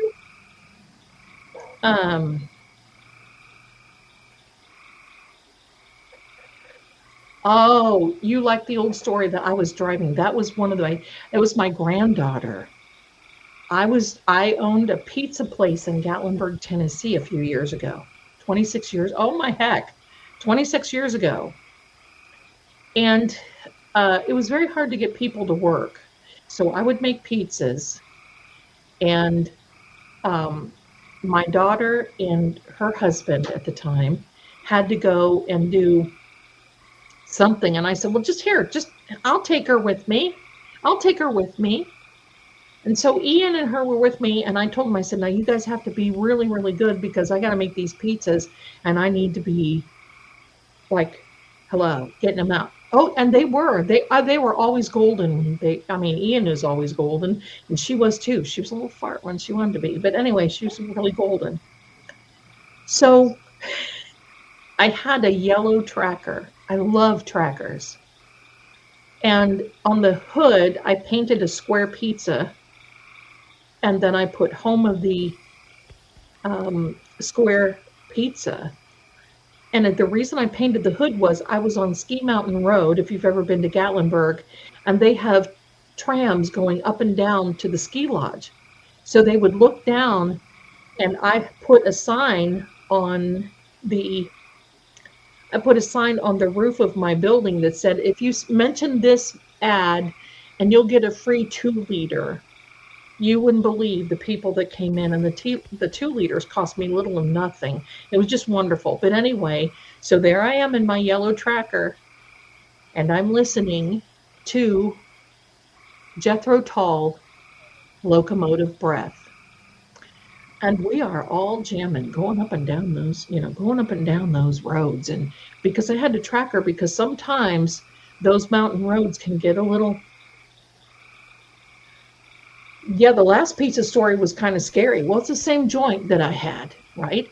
So yeah, Locomotive Breath, we were going for it. I came back and my daughter and her husband were sitting, and I'm sure that they could hear, because believe me, we had it up loud and we were like, jamming out. Old grandma here was going for it. So we pull into my store.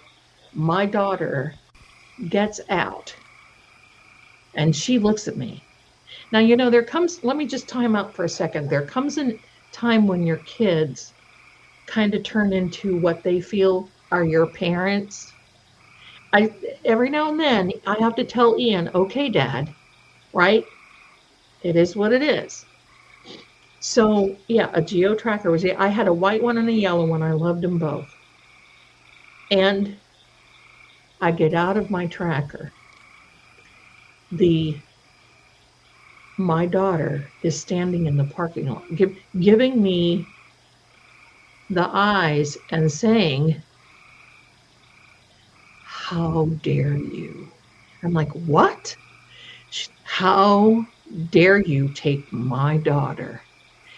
And you're listening to that hippie rug music." Well, look, I'm a hippie. I was not a ruggie. And there we go. Hello. That was the biggest thing. Never, but that just always cracked me. How dare you play that hippie rug music in front of my daughter? Well, I can tell you, it did not really have too much of an effect on her.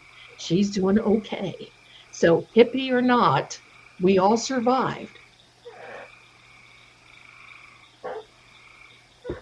Because I can't say the D in front of so the hippie rug, we call it that. Hippie rug, hot Cheeto girl. So my darlings, let's see if I can think of, are you an old hippie rug, Nanette? Okay. Well, you know what rug means, because you can't say the D in front of the rest of the word here.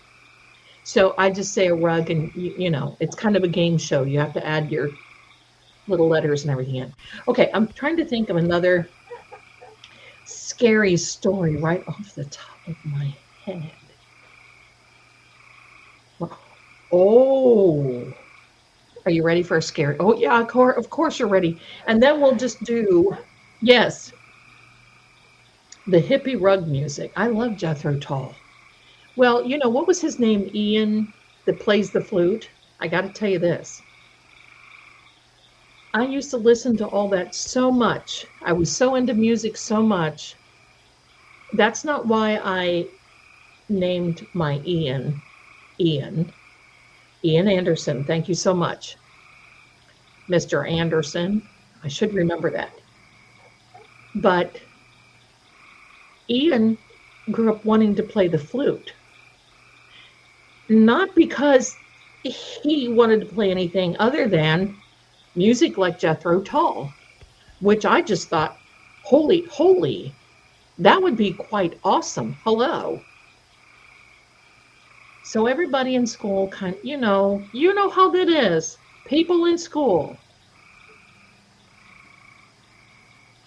So I went in there, talked to this music teacher, and the music teacher started to say, "You got to be kidding me." I said, "No, they are just hounding him." So we went in there one day, and he says to Ian, "What do you want to play?" And he said, "Well, I kind of wanted to play the flute, but I don't think so anymore." And he goes, "Well, here you go." And he plays Jethro Tull in the music room. And all these kids are like, "Oh, yeah. Well, He never did. He's a singer like me. He never did. But you know what? It is what it is. That just people can be so cruel no matter how they are. All right, let's see what's scary. Something that really scared me. Oh, yes. I was living in South Carolina, Charleston, South Carolina.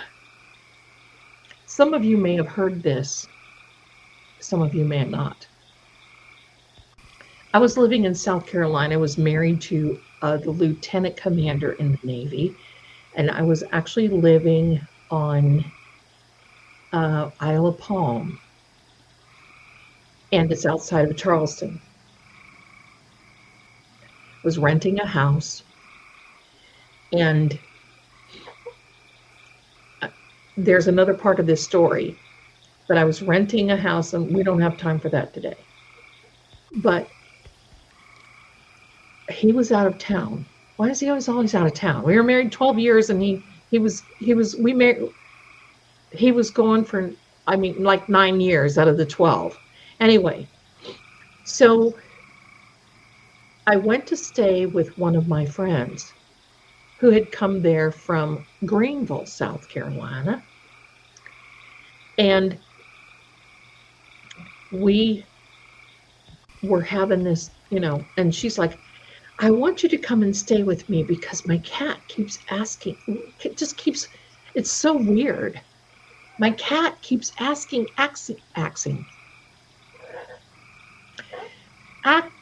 so weird. And I said, okay, let's go. Now, I didn't have any animals then because, when you're living and you're moving around like that a lot, and that's before I moved to the house where I spoke to Jacques Saint Germain. Anyway, before that whole thing. And I said, you know what? I'll come up there because I just felt like I was there all the time. I didn't have any friends, nothing to do. I love Goose Creek. That's Navy spouse, always gone. So we went up to her house. Now this cat, and you know how I am with cats, but this cat kind of bothered me because he had a face that didn't look right. This cat's face, sometimes he would look at you and it would look almost human or like another animal or something. It was just so bizarre. It just looked different. Pardon me just a second, my darlings. I gotta make sure I see stuff.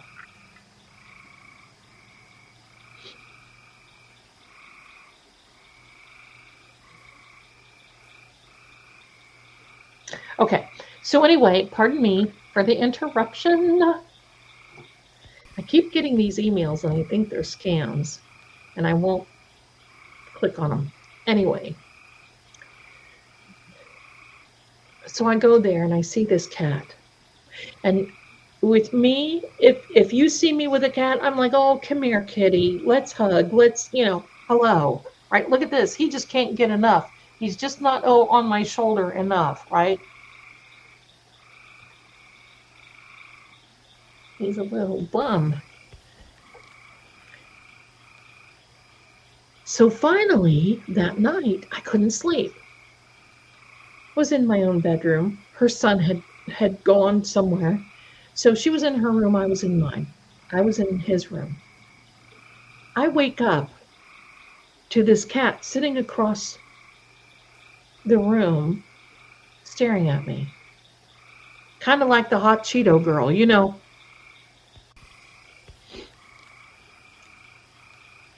And I'm like, you gotta be kidding me.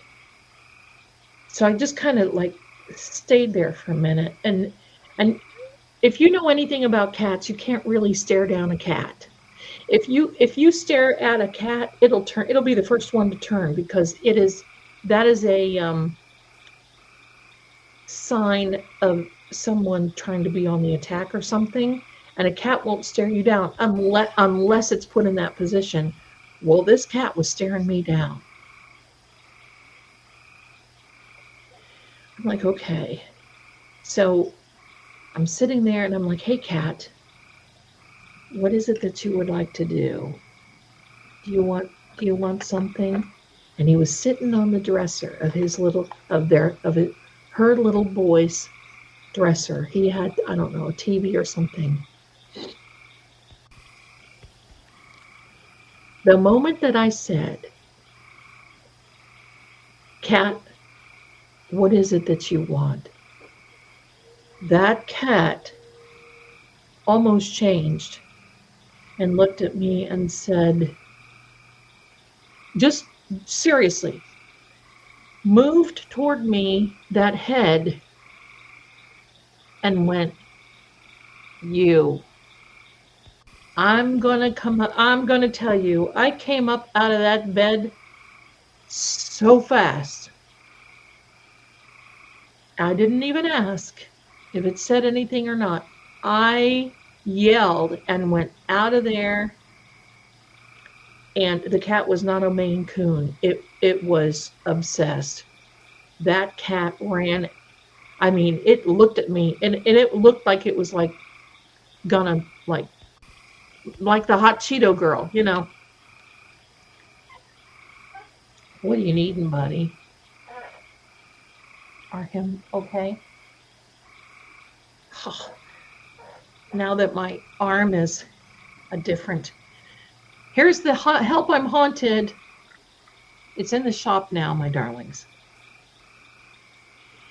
So I come up out of there like I was 18, and I'm yelling, and her name is Kay, and I said, Kay, I'm out of here. She's like, what's wrong? And I said, your cat just said something to me. And her face went completely white. She said, oh my God. And I said, what? And she said, Jonathan, who was her son, Jonathan says his cat tries to talk to him all the time. I said, well, you bloody well need to believe him, and you need to get out. Where did you get that cat? He said, I don't know, it just came up here one day. And I said, what's he saying to, oh, hey there. Hello there, Scarlet Blue, my darling. And I said, you need to get rid of that cat. And you know me, I'm not that type of thing. But I said, that's not right. A cat, that cat is here for a different reason, and you need to get rid of that cat. Well, that hurt her feelings. I said, it hurt. Listen, you wouldn't get that around my kids. That cat would have to go. I'm leaving. And that cat, it didn't matter. I was in that room packing my bag, and that cat was just staring. And it would sit here just like this. I'm going to do it like this. See if this would unnerve you.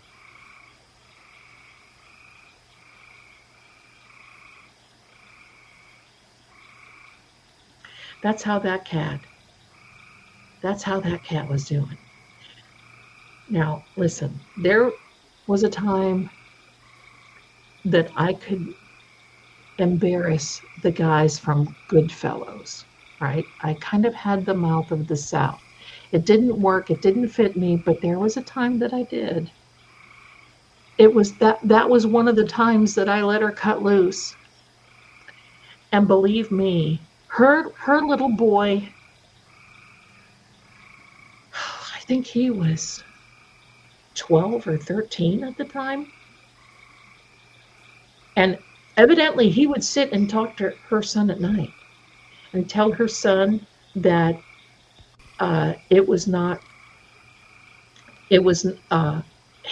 going to be there long, that he was going to be lost. And I mean, it was scary things. And I told her, I said, that's on you. You get rid of that cat or your son is going to leave you. I'm leaving you right now. What is wrong with you? I was so, seriously, this is like 3 o'clock in the morning. I get up and I'm driving from Greenville, South Carolina down to Isle of Palms. and Mount Pleasant. I lived at Mount Pleasant first and then moved to Isle of Palms. And I'm like, you got to be kidding me.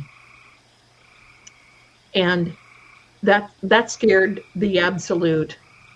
I'm like, there's no way I would give that cat to a shelter because it was too aware. And if you knew what that meant, having a cat that was too aware means that there was more to it than meets the eye. And you don't want anything like that coming into another family. That cat would have had to go, I don't know, but anywhere away. That scared me more than anything. Now, I'm serious. There were times when I would be laying in bed, does Jesus eat a grilled cheese sandwich type thing, reading my Kindle, dropping it on my face, that Sam would start staring at me. She didn't ever, but Sam would start staring at me and would, and it would get to me because I'm thinking, oh my God, don't say anything, sister. And I would look at her and I'd say, are you about to talk to me? Because if you are, you're going to have to go outside and not come back. And she would look at me and then just go, okay, I'll talk. All right. So there you go. Yeah, this was not anything that was good. And I'm going to tell you something. There are parts of Charleston, South Carolina that have a lot of energy, kind of like this, but this was years ago, my darlings. I mean, wait, how old am I? This had to be 40 years ago minimum. So this was not, I'm sure that cat is gone. So there we are. But yeah, that stuff, that is too much for me. I can't deal with that. Because somebody said to me the other day, Zelda, when you read tarot, you're cheating people out of 78 different outcomes. Now, I know what they mean, but I said, okay, what are you meaning by that? Well, because you don't read reverse. No, I don't. Well, you're cheating people out of reverse meetings. You do you, darling. I'm going to do me. And she said, what do you mean? And I said, look, when people come to me for a card reading, they already know what's sour in their life. They don't need me sitting here and going, oh, not only are you thinking it's bad, but it's going to get worse. This is nasty. This is bad. Who wants to go to a card reader like this? Many people do. And sometimes, not everybody, there's really good card readers out there. But there are those there are those ones that will do that so you keep coming back and scare you. I've got the hiccups. Scare you so you keep coming back. You already know what's bad. You come to a card reader to understand how to get through it, not to try and make somebody fall in love with you and marry you and trap them so they lose their quality of life. You come to card readers so they can give you a better insight. And somebody's like, oh, Zelda, you're going to go to the hot place. Well, let me tell you this about the hot place. If your pastors were doing their job and teaching the truth and not being so judgmental, you would put people like me out of business, because your parishioners and your other people would start going to you and not to me.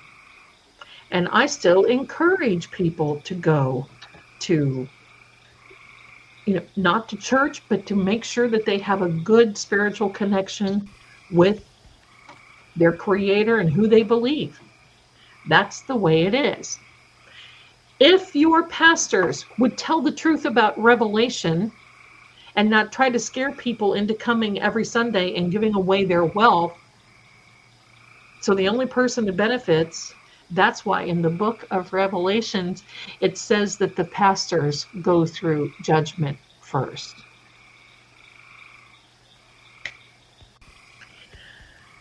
You know what I was thinking, my darlings?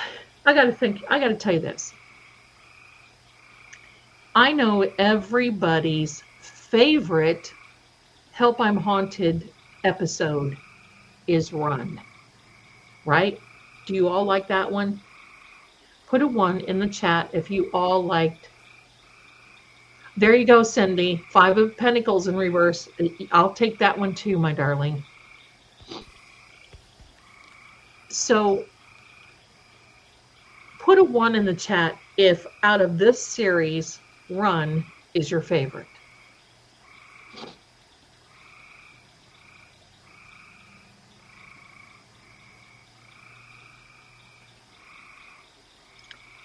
Would you like me to play that part again for all of you? Would you like to see that Run sometime? I can always play it here, and I can tell you more of the story. Tell me when you want to see that Run story. We have been here 2 hours already, and I just feel like it's been 20 minutes. Yes, Run. I think Run is my favorite story out of all of them. So when do you want to see Run? When do you want to see that? Soon? Yes? Yeah, okay. Maybe next Thursday. Pardon me. We'll talk a little bit, and I'll tell you the rest of the story. I'll tell you the rest of the story that goes along with Run. And I will comment on my own. I'll comment on my own. There you go. Who's coming here? Are you making a mess? Who is this? Oh, who are you? Draggy Noodles. Don't step on anything. Okay. Okay, Mommy. Okay. There we are. Okay, we'll do it next Thursday. Be here next. Okay, my darling Patty. All right, we'll do it next. We'll do it next Thursday. How's that? No. I'm hugging my man. He's got the hiccups and so do I. Let me see. Somebody said something here I want to show.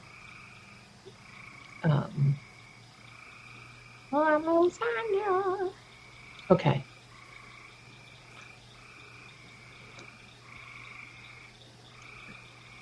All right, Bubba.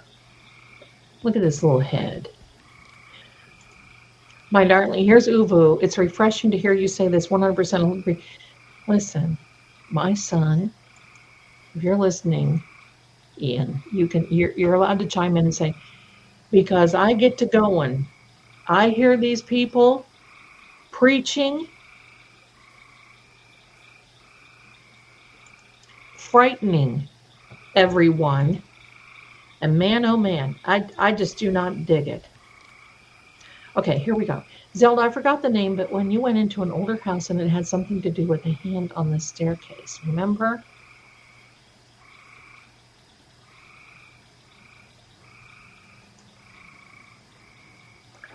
Was that the Amityville one? Was that Amityville? My Amityville story when I went in there, the hand wrapped around the staircase, and that's when my ex was like weird. Run. Yeah, that was Amityville. That was not a human hand. Run.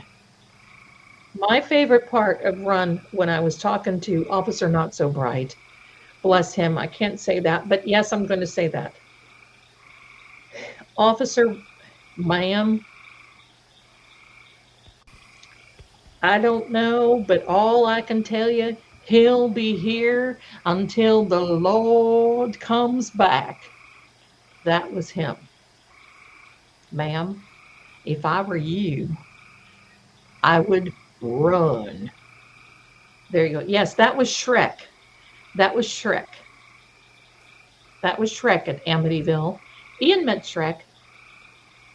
All of them. Well, you know what? There's always a backstory, and there's never time. But we can do. When do you want to do lashes? We can do lashes now. Yes. That he was, but he didn't have no fear, ma'am. Ma'am, if if I were you, I would run. Didn't have to tell me twice, baby.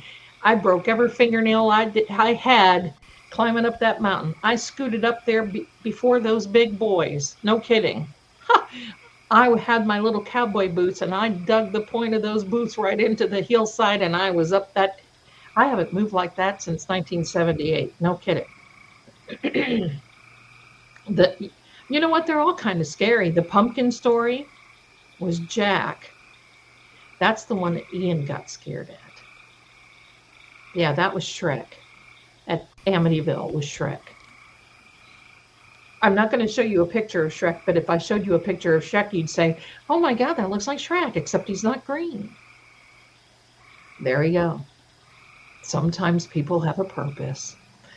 Like the pizza one. Yeah, you know what? I've lived, I have lived an awesome life, seriously, when it comes to this, because I just get enthralled and tickled, and I just love it all.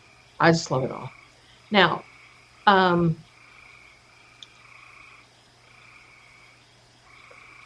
you ready to do some eyelashes? Are you ready? Let me know. Put a 1 in the chat if you're ready to do eyelashes. You like the pizza one?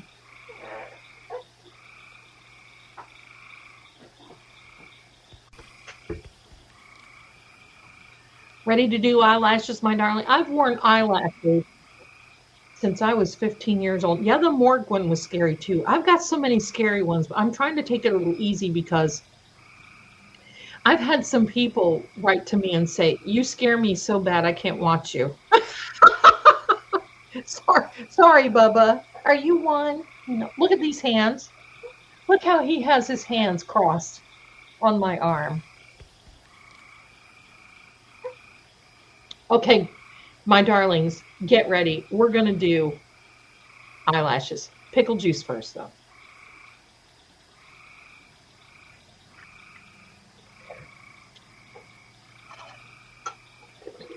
Oh, are you still here? Oh, good, Kitten. Kitten doesn't like scary stories. And you know, we want the scarier the better. Oh, Kimberly. We want to keep everybody happy. Here's my little angel. This is you see how he folds his arm? He does that all the time. Yes, Uvu, my darling. The answer is yes, I'm going to show you how to do it. I think I figured it out how to show this. Okay, so I'm going to show you the supplies. Hang in there with me because, you know, this is Get Ready With Me. Okay, Bubba, you've got to get down, Angel. Because we can't do... I tried to put on eyelashes with him the other day. He jumped up and one stuck to the side. One stuck to the side of him. Hold up here, Bubba. Hold up. Let me bring me to the... No. Let me see if I can get him away here. Go. Honey.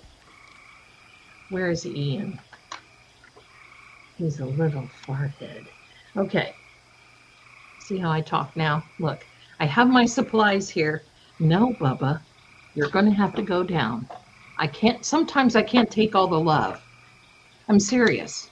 It's just like, hello, put them on the cat. Well, the cat had them on him the other day. Go. He's standing right over my stuff. They're not magnets. They're glue. So I'm going to show you. Let me bring my goodies to the table. Hold on. There we are. Hello. Now he's chewing on things. Stop it. You're going to have to go. Noodle, get.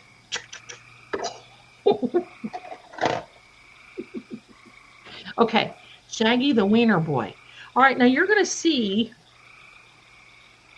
Maybe we need to call Proctor that. Oh, I'm so bad. Welcome to the mess. To the beauty mess. Because I'm going to show you everything that I have. These are, I call them olive oil lashes. Because have you ever seen the cartoons where she's like, you know, and her little lashes are going, okay, that's why. Now, I like the band on these lashes better than I do on these. Because these are a little thicker. And these to me look fake, but I'm going to put them both on so you can make up your mind. You see, these are demi-wispies, and then these are those dramatic, hello, Zelda, get a life. Okay, so this is what I want to tell you first. I'm going to turn the camera around and I'm going to show you. And yes, you may see a little crepey here and there. Now, this is Laura Geller eye pencils. They come in a 5-pack. I wear them all. But I do believe, however, the older that you get, the more that you should not wear dark black because it just doesn't resonate right. It doesn't look right. My eyes are watering for some other reason. So anyway, I, in this particular case, will choose this brown. Here's a black one, and here is the brown one. Now, what I'm going to do first, and here's the one. Here it is. Here it is, the beauty. Get ready with me because we're going ghost hunting. And yes, when I go out and ghost hunt, I wear my makeup. Let me do this. I have to change camera angles. Give me a second. There we are. Okay. Now what I do in this one, I'm going to try to get close. I just go over lightly. See? Just real light before you put your lash on. Now here's my trick, what I like to do. I like a little baby wing, okay? And I make it a little heavier here. And before it dries down, you take, and see, I got short fingernails, but you can still do it. You take your little fingernail and you go whoop. You go whoop. And it creates this little wing for you. Because there's no way that I'm going to draw a perfect wing. And I can't wear those 1960 cat eye wings anymore. Believe me, I wish I could. And so you just come in here and you do that real lightly, real gingerly across there because you want a good base for your lashes to sit, okay? That's number one. Let me find the lid to everything. Now, before I ruin my pencils. All right, now, putting this back. And I'll even show you a little. Yes, the lash cam. I'm going to do this first so you can see because I really like, and I'm going to also tell you something. I see these beautiful beauty influencers, and there's something that they do that absolutely drive me mad. And that is they put their lashes on and then they touch up their lashes. And then when they close their eyes, you see all this white on their eyelashes. Stop. That looks like you went to sleep and didn't wake up. Stop it. I don't like that look. I don't like that at all. Okay, so now, here's another thing, my darlings. I use a little, these are my little tweezers, and I like this Duo glue. It's in the dark color. You always want the dark. Always want the dark. I'm going to show you how to put the eye brightener on when I get to that point. I don't know why my eyes are, could be that they're full of shaggy. I don't know. Okay, so this is what I do. First of all, you peel off your eyelash. I'm going to put one of each on. I'm looking like a crazy lady, but I don't care. And you always start at the outer corner and pull it off. And I've worn these lashes that last me a long time. You always do that. You pull it off in the outer corner. Now, I'm going to tell you, I like these because you can see the band. The band is very thin, and it looks the most natural. And I can't see without my glasses on, so I don't know. You guys could be telling me to go to the hot place, and I wouldn't know it, so that's okay. So I do have a little extra glue here. I'm going to show you how, because you got to take that off. You hold your lashes as close to the band as you can, and then you just pull. I pull, or I take it upside down like this, and you just have to scrape a little bit of it off, because if you wash them, sometimes you just can never get them the way you need to. Okay? Okay? Okay? Do I have them on here? Yes, I have them on here correctly. Now, the first thing you want to do is make sure that they fit your eye. When you get new eyelashes and you do the little eye test and you put them on there, I'm blessed to have big eyes, and so I've never really had to cut them, but if you do have to cut them, you cut them from the outside corner. So, I wish my eyes weren't watering. Pardon me. So, I always massage my glue a little bit because sometimes it will tend to get a little watery, all right? So now you take off this little fellow right here, and let's see, let's get a tissue just in case we have a little mishap. And what I do is I like to hold my lash upside down. You hold it upside down because I don't ever put it on my own lashes, but what I do is I put it up against where my lashes go into my skin, if that makes sense. All right, so now we're going to put the glue. In fact, here's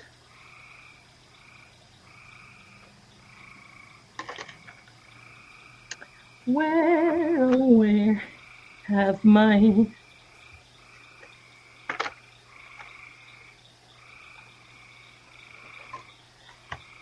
well, today, if I could find my no Shaggy Evermore. If I could find, oh, there they are. Duh. All right, so what I like to do too now, Shaggy, Noodle, get. Go, Bubba, go, go. You may not help me. Go. Thank you. I like to put a little bit of glue right on the opposite end of my, and see how it's watery there? You don't want that. So squeeze it out until you actually get the glue. And this isn't gonna work. It's not coming out. I don't know why. So, okay, so we're gonna use the other. There we go. That's why I got the other here. You just never know. I haven't worn them in a long time because you know what? I don't feel the need to. So we've got some glue, and it comes with the lashes in one of these packs. It's the little Ardell glue. There's nothing wrong with that, and it kind of looks fluorescent, which is good. And it comes in this little bottle, which I think is just adorable. Trying to hold on to too many things. Oh, here we are. There we go.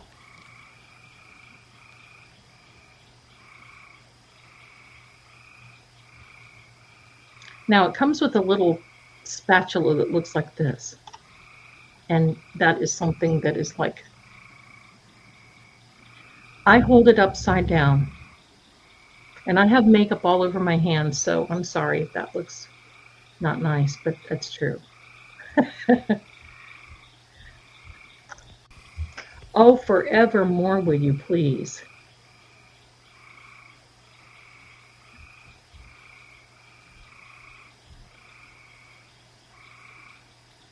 There we go. And I just put a little bit. You don't need, because most people get too much glue. You get too much glue on your glasses. And, oh, Honest Path, what are you saying, buddy? I feel like I've seen you do this 1,000 times. Thank you. You have seen me do this 1,000 times. And so you just put a wee little bit there. Can you see? Yeah. Oh, yeah, you can see it. It's iridescent kind of looking. Okay, now that is more than enough. Now what you want to do, my darlings, is make sure you don't have a cat that's playing with your glasses. And then you come over here and you're going to want that glue to dry.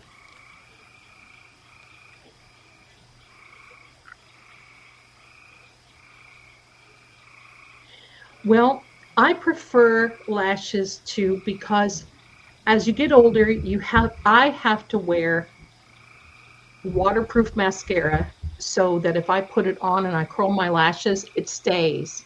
Because if you use, for me, if I use regular mascara, then it weighs down your lashes and it doesn't stay up, and waterproof mascara does that. I don't like to wear mascara because I have a tendency to do this. And that's not good. And this doesn't hurt your lashes because you don't want to put it on your lashes. Now, let me get this and switch my camera view.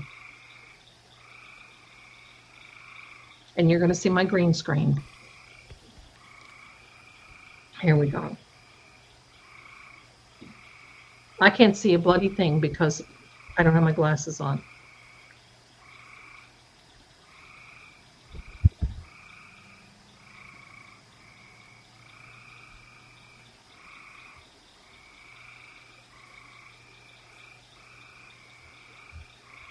Okay, so here we go. Oh, there's the ceiling fan. That's my biggest fan. Okay, so here we are, my darlings. Now, this is going to get tricky. You can see this. I'm going to try to do it this way, maybe. This one. Okay. I'm going to put it on with my left hand. Now, the glue should be nice and tacky by now.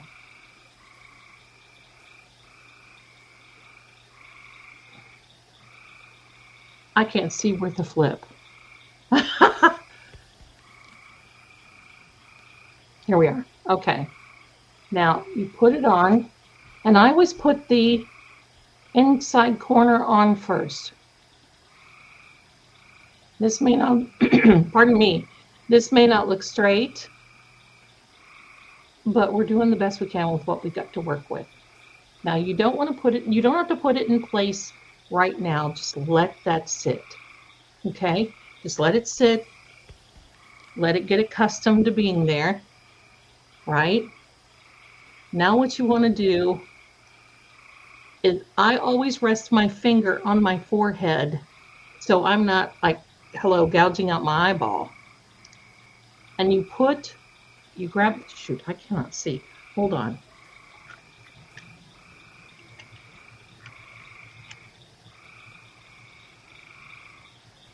There we go. That's so much better. Okay. So now, my darlings, you put this on your inside first. Let me get this on so Shaggy is moving the table.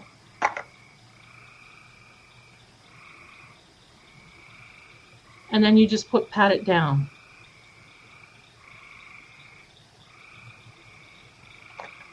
And you take it off with your finger like I just did because I stuck it in the glue. But that's how you do it. You put it one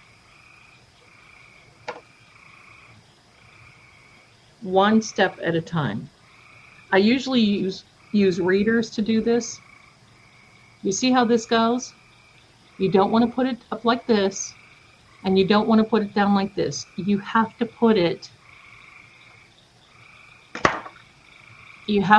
in a way that it is right here on your lashes. And stick her on there. It should be on. This doesn't look quite, but you start with the inner corner first, and then you pat it down and you just put it on. Follow your line. See? Now you can't really see these, but it's on there. Okay? So there you go.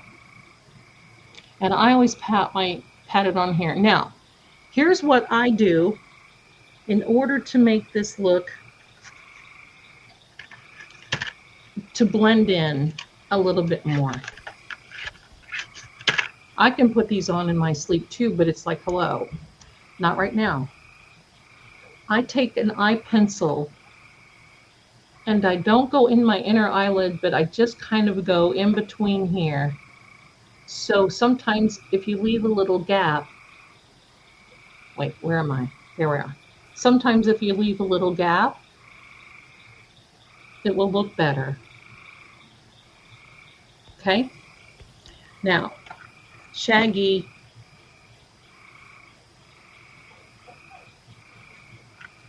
in my stuff.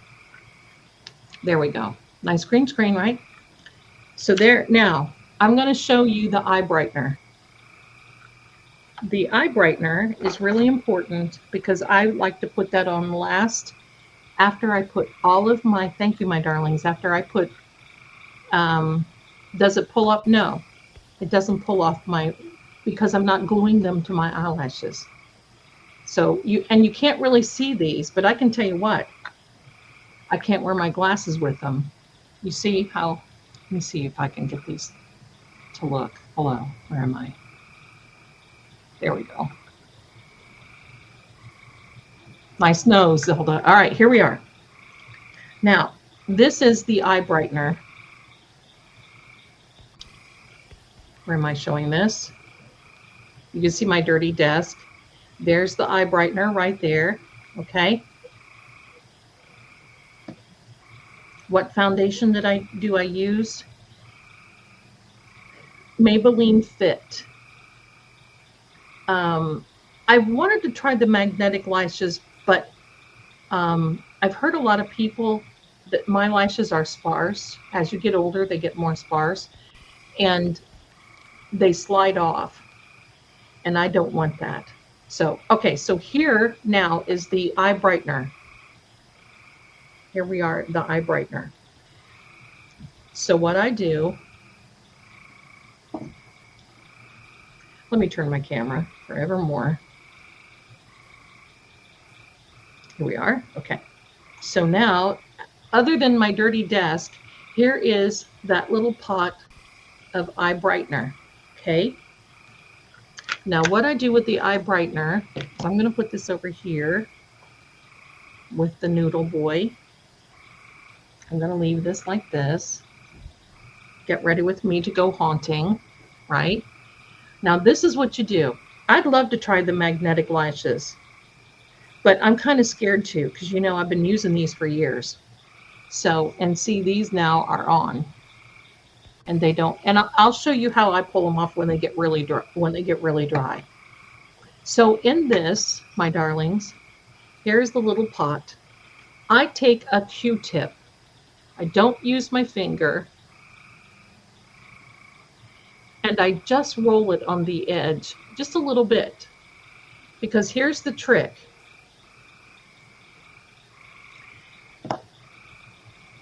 Your muscle grows this way around each eye, just like this. And if you keep putting things on like this, it's going to train your skin even more so than what we want it to go, to be crepey under the eyes, and to be, now this is what else I do. I have a silicone scar stick. This silicone scar stick it's just pure silicone is what it is, but it's a medical grade. All right. Can you see his hand? Probably. He's over here licking around. So I take a little bit on the other end of the cotton swab. I never use these products direct on my face. And I'm going to tell you what, if the girls that do this directly and they let that stuff, I don't know what it is, but I've got a gag reflex and I just can't hack that. And I don't do it. You don't put your fingers in your product because that makes it spoil. So you just rub this on top of there, just like that, the scar stick. You don't have to use the scar stick though. I like it because sometimes the, pardon me, sometimes there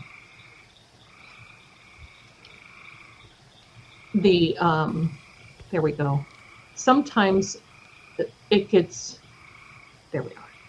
Sometimes it gets a little on the crepey side. And believe me, sometimes I have to be real careful with my eyes getting crepey. So this is the silicone side. See? And I just dab a little bit on there as I'm turning the cotton swab. Then I come over with the other end. That's an odd angle of me. Sorry. So I come over with the other end, and you don't go clear up. If you're older and you got crepey eyes like me, you don't go clear up to the under eye there. You start down here right at your eye socket. There we are. And that's how you do this. Now, once you do this, you let it sit. You let it sit just for a minute and let that get warmed up on your skin. Okay? Okay? It's never too late. Never too late to know about this stuff. Now, I take a makeup brush. Shaggy, oh my heck. First of all, he's turning everything on here known to man. First of all, I have a very sharp angle little brush there.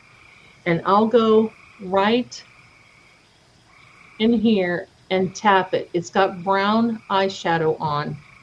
And I tap it over the glue so it doesn't look weird. So now I have this brush. It's a, I don't know, it's a Mary Kay type brush. That's a horrible angle. I'm so sorry, everybody, but that it is what it is. And what I do now, since I have that, I go in and tap the eye. You tap it. You don't swipe.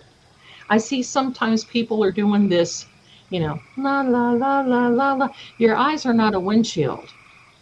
You don't want to do a windshield wiper because, especially if you've got crepey eyes like I do, and they get crepier sometimes, you don't want to manipulate that because your shadow will crease. It's always pat. So from now on, oh yeah, but look, help I'm haunted. Thank you. All right, so what I do now is I go in and I just tap it. Tap it because it's getting warmed up because of the heat of your skin. So you tap, tap, tap, tap, tap. Now you're going to let that sit. And you can see even in this light, the difference of this eye and this eye. So now, yeah, you don't want to put a lot of this stuff on. You don't need a lot of product. A little goes an absolute long way. I promise you. I promise you. It does. Okay, so who makes this? Let me see. It is there it is, my darlings. The silicone scar stick. And it is, I don't know. Look up Nina Poole. She does this.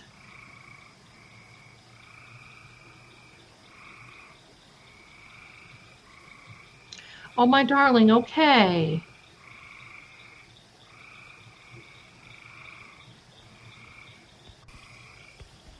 My darling, you're going to be okay. You're going to be okay. All right, so what brand is the eye brightener? It is, and it's cheap too. That's what I like about it. There's the brand of the eye brightener. Catrice Eye Brightener. It's called Instant or Instant Awake, whichever you want to say. And there it is. Light Rose. I favor the pink because I have kind of an olive skin. So I favor the pink thing. But see, even in my glasses, you can tell the difference with the eye brightener. And believe me, I've got crepey skin under my eyes. I'm not going to try to fool you. Now, when I'm done, I just take my finger real lightly and I tap it. You just tap it into place because you don't want the product coming off on your finger. You just tap it really lightly. Okay, so now let's put the other eyelash on. And Mr. Noodle, see, look at this. See, this is why I don't get anything done. You see this noodle man laying on my things? Excuse me, angel buys. I'm going to show you a little. I'm going to show you a little lipstick hack while I'm here, because sometimes I like that bare look. And I remember in the day when J.Lo stuff started coming out. Yeah, it's a big difference. It just doesn't. It just seriously, you don't have to swipe it, because when you swipe it, it starts. You spackle that crack, baby. You got to really be careful and just pat it in, because you don't. If you get up close to somebody, obviously you're wearing makeup, right? So I'm not gluing my eyelashes to my eyelashes. I'm gluing my eyelashes right to the edge of my eyelid. And I make sure I put eye pencil on, and it acts as a buffer between your skin. So even if it's nude, there you go. All right, so this is now my little hack. Where am I? All right, my little lipstick hack.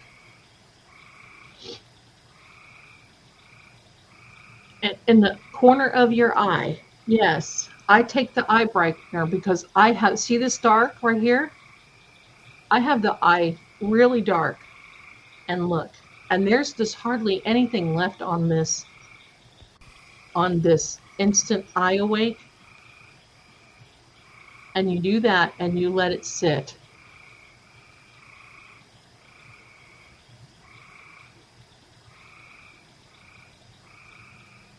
Now, right there, sometimes I will take the brush that already has a little bit of product on, you don't need much, and you just pat that in. Right there. Is that the corner or is it the outside corner? Because I do both. And if you do this, Miss Gray Hair, if you do this, you can see that it will lift. Look, it lifts your eye right up. We have to do everything that we can to defy gravity. All right, so here we are now. This is a MAC chestnut eye pencil. There we go. And it's kind of a brown, but I like it. What I do, make sure your lips are dry. Now, when I put my lipstick and my pencil on, I kind of smile a little, I grin a little bit, because sometimes things get wonky. So now, I always start at the outside. I don't start here. I draw up.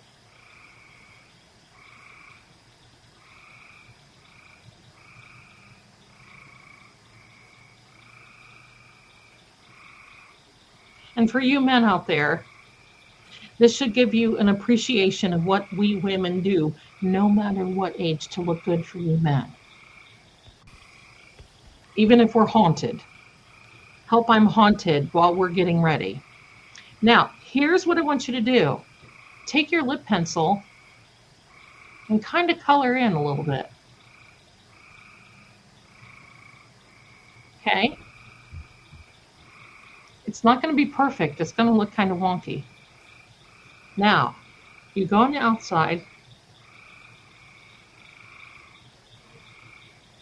and you don't go all the way around because, especially when you get older, it looks kind of funky. So you do this. I always leave a little gap. Now, fingers are your best friends when it comes to putting eyeshadow on and blending and all this. So I just take my finger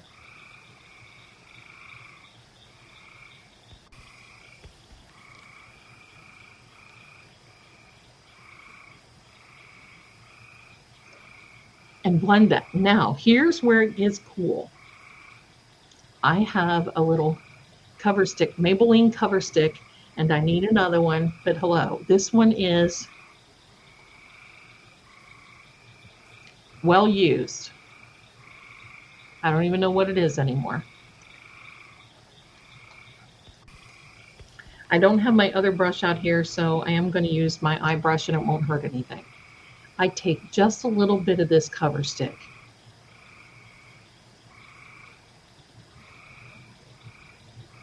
Okay. Just a little bit. Now watch what happens. You go just right here.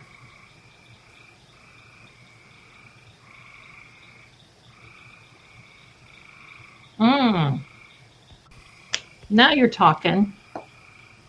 Now, finger. Give your lip the finger.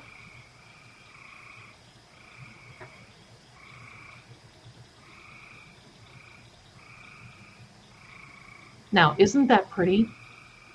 That is very good for a day that, you know, you're just kind of around the house, but you feel like you need a little something. Like if I'm going to go on a Zoom call, I don't want to put on lipstick, that sort of thing. Okay, now, this is my brush. I don't have my other one here. I'm going to show you what to do. If you're talking about severe, like, is it, Ruby, is it right here in the corner or is it up here in the arch by your nose? Probably right here, because a lot of women get very dark here. And I get dark there too. Okay. So here we are with this. This is a, it's either a Maybelline or a CoverGirl. It's one of the cheapy $5 sticks. Okay. You can see I've used the fire out of it, but I'm going to dig it out until there's nothing left. So here we go. Just a little bit again. And I know for those purists out there, I'm using the same brush, but it's my face and hello. Okay.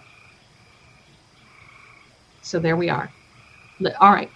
So now, let's see, which one am I darker in? I'm darker in this one. You pat.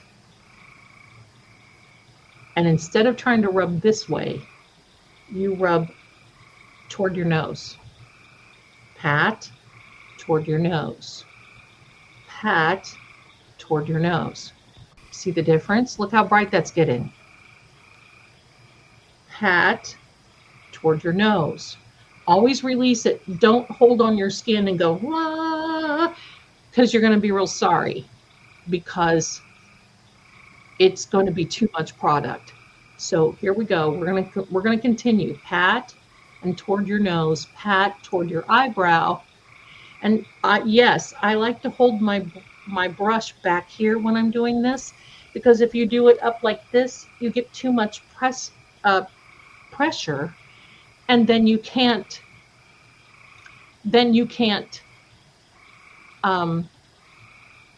see what you're doing. And this gives you a lighter hand because you don't need, it's a pat. You're just patting it in. See, pat, pat, flick, pat, flick, pat, flick. And you always let it set. You see how that looks? Pat, flick, pat, flick, pat, flick. Now, here's what I like to do, because I have a tendency to get dark right here around my nose, and then these puppet lines. Listen, I'm going to fight this every which way I can. I take what's left on my brush and I go around my nose. Pat, flick, pat, flick. I don't go this way. Pat, flick, pat, pat, pat. And then down here, nobody wants to date a marionette. So that's what we do. See the difference, my darlings? Now, if you have something more severe, then I would let this dry down for a minute. Don't set it. I have setting powder and I don't use setting powder because the moment I put setting powder on, it's like, hello, where did the crepes come from? Zelda, that looks ridiculous. So I don't do that. So let that sit for a minute. Now here's the deal. You take your thumb, not your finger. You take the thumb on the opposite side because he fits in there the best. And you pat. And sometimes you have to do this. Thank you. You know what? When I was growing up, I looked like Natalie Wood. I love Natalie Wood. Okay, so let's put on this other lash and I'll show you what to do. This one's tickling me. It's too long. All right, so here are the other lashes. I'm going to take one that I have worn before, and you always take one. Thank you, my darlings. You'd always take one from the outside. Sorry if I'm boring you guys. You always take one from the outside, and sometimes you have to, because they're glued on here. So sometimes you have to like do your best to pick the buggy, to pick this booger off. That didn't sound good, did it? And I can't see because I don't have my glasses on. And Petey's coming out of the box. He has a box that he likes to sit in all the time. No, Petey. Well, forevermore. Here we are. Now you know it takes me forever to get ready. I used to spend hours in front of the mirror, and I would end up not looking any different than what I do now. Maybe more painted. My grandmother used to say, boy, this one person would show up and she looked like she fell into a paint bucket. That's me. I'll fall into it. Now, okay, so here we are, my darlings. Now this is the lash that's a little bit more sturdy, okay? And it still has some of the glue. It's brand new.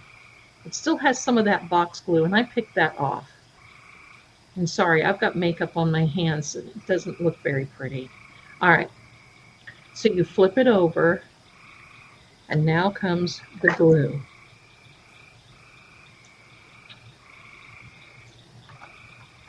Don't eat that, Angel. Okay. All right, my darlings, here we are. Now, here is this. Putting this on, you can see, because if you try to put it here on the end, right on the edge, it's not going to work. It's not going to work, and they won't stay on because you don't. Oh my, you don't have enough glue.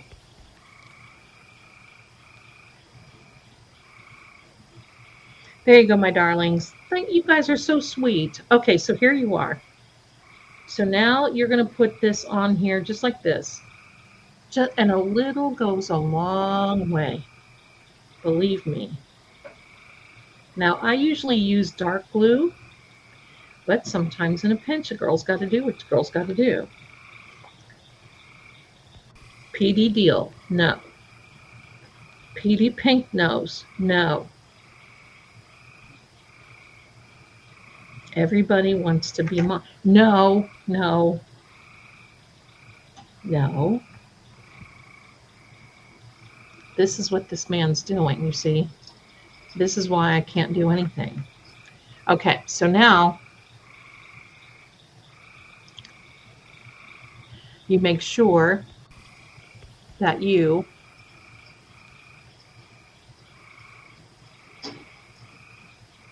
there you go. Okay, now, Petey, stop. You kitties. All right, so my darling, here we go.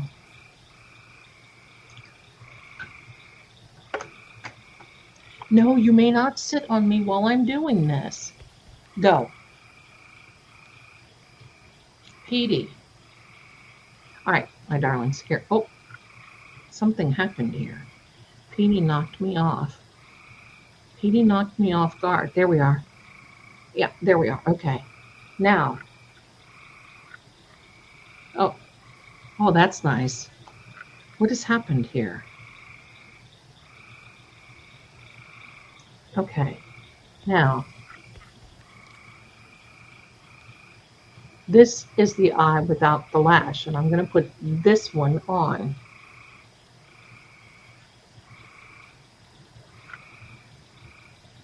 Try to. Now, sometimes I'm going to show you what I do with these types of lashes, and I'll tell you why. Pardon my dirty desk. They've got a thicker band, and sometimes you've got to do the little rolly thing. You see this? Roll it and just kind of get it more like fitting for your eye. And sometimes I will put, right, look at this. You see this man right here? Okay. Sometimes, oops, hello, Val. Sometimes I will put it, oops, wrong eyeball, girl. Girl, sometimes I'll put it right in the middle.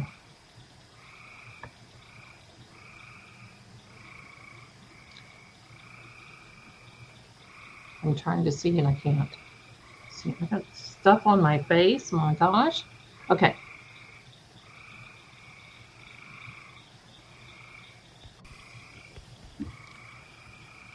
Okay, so it's set. Now leave it there for a second. Grab your little tweezers.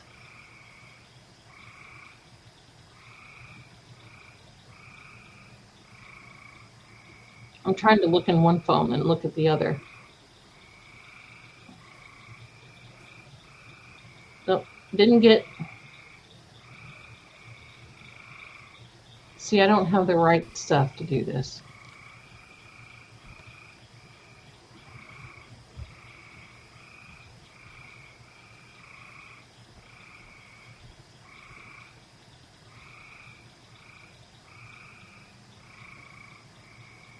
This guy doesn't want to sit down.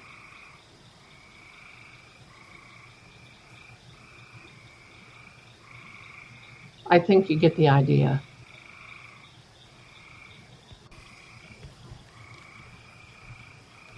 There you go.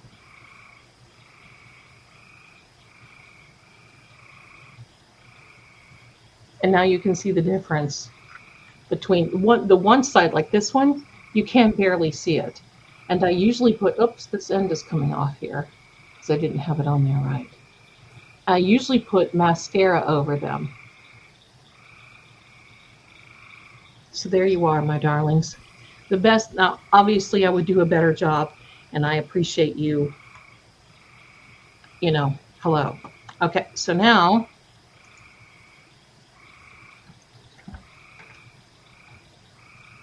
you can tell now that I've got lashes on. This one is that long, fluffy one, and this one is the shorter one. I actually prefer one that's in between because these have the fullness, but they don't have the length that I like. These have the length, but they don't have the fullness. So yeah. So this is what you do when you take them off. Outside, easy, easy. You grab down by the band and you pull it off. And there you go. And you can see what a difference it does with your eyes, especially with glasses.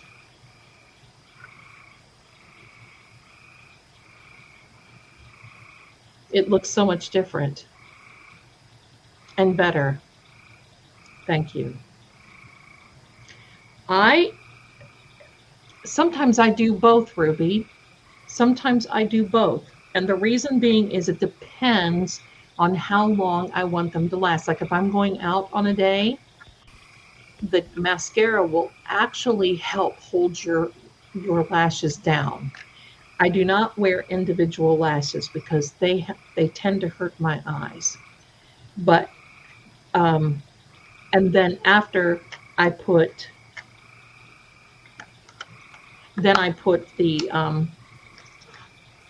the other on, and I will take this one off before it dries because I'm going to take it off anyway. So you see, just outside corner, roll it easy, and it's off. So listen, I love it. I started wearing these because I was singing in a lot of bands when I was 15 and doing a lot of, travel and that sort of thing. So I started wearing eyelashes because it was just so much easier. And I'll tell you why there went some of my glue on the floor. I guess I'll have to get it later. I'll tell you why I always wore the lashes is because taking off mascara does a lot of damage to your under eye. And I don't want that. I basically made I basically made a deal with God that I didn't mind if I turned gray, but I certainly didn't want to wrinkle a lot. So far, he's doing great by me. Although things get a little creepy sometimes. And I do have eye bags. I hide them. Give me a second. I don't want this glue laying on the floor. Oh, son. Oh, welcome cats of all species. All right, go. Pitiful boy. Can you curl eyelashes with a curler along with your own line? Yes, I've done that too, Ruby. I have done that. I've done that.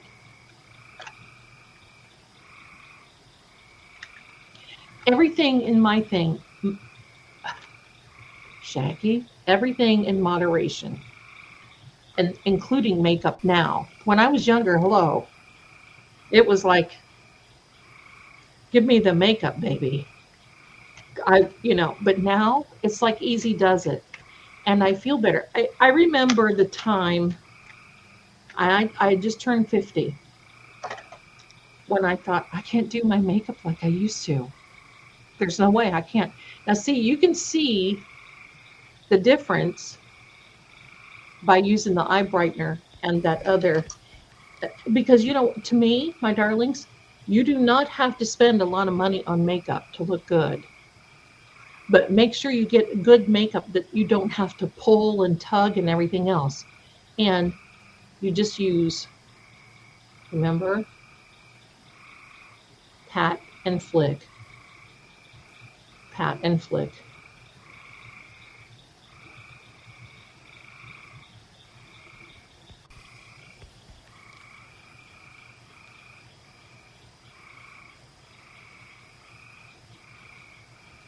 And that's it.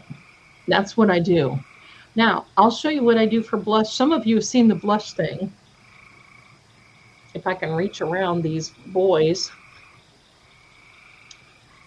Shaggy makes sure he pushes everything out of the way to make room for him. Let me see, what color do I want? Here's a pretty one. This is nice and bright. This is a Wet n Wild. I think it's called Wine Room. And this is what I do for. Sometimes now I'll put foundation, just a couple of dots. I don't use a sponge. I use a brush. And I'll put it, I always use my hand as a palette. And I'll put a little bit of the foundation on my hand and then a little bit of moisturizer, not heavy, a light moisturizer, and I'll mix the two and then pat. I always avoid my under eye area with foundation because I'm going to put on other stuff, so that's why. And I mainly focus on this area, my forehead, down my nose. I avoid these two lines because who wants to date a marionette, right? How do you hide eye bags? Well, I have them and they're pretty severe.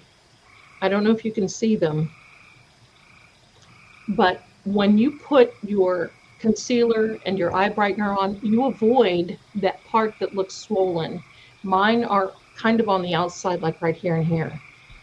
This eye is the worst for me. You just remember, anything light goes where a shadow is created. So if you're dealing with an eye bag, say for instance right here, right there is mine, I can see it. You don't go on top of it because it pronounces it. You go right under it where the shadow is created and you cover the shadow. Because if you can do that and pat in, it's so much better. And also sometimes I use a caffeine under eye treatment. Oh, you kitties. So here is my blush trick. And I've got this, I don't know, it doesn't hurt. It's not, I don't know what it is. The doctor said, who knows? So whatever. And I try to stay away from caffeine because, oh, they really blow up. So here's what I do for this. Here's lipstick, Wet n Wild. I put about that much on my hand. I love Wet n Wild lipstick. I'm sorry. I just do.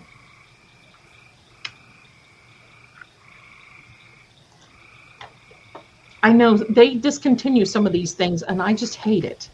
Okay, so you've got this on there. You take your little thumbs together and you rub them together like this.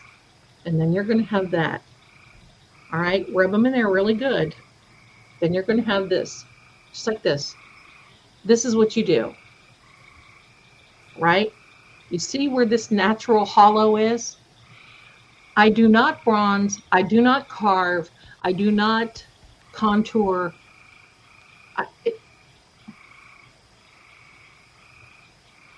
You take your hands, and here we go. See? Look at here. This automatically,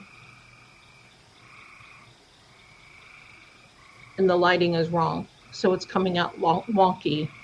But this automatically, let me turn this light out. This automatically will carve out your cheek hollows. You see that? This one is a little bit more. So instead of wiping,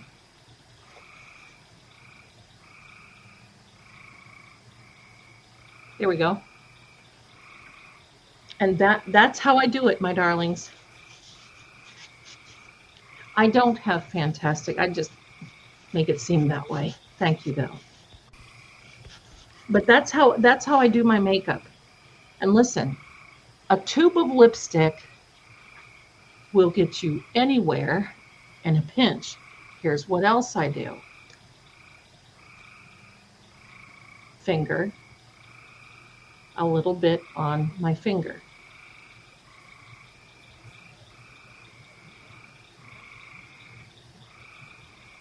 Now, instead of trying to go zippy, zippy, zippy, guess what? I grab my silicone scar stick, put it on a clean finger, just a little bit, and go in here and tap it so it blends easy. Easy does it.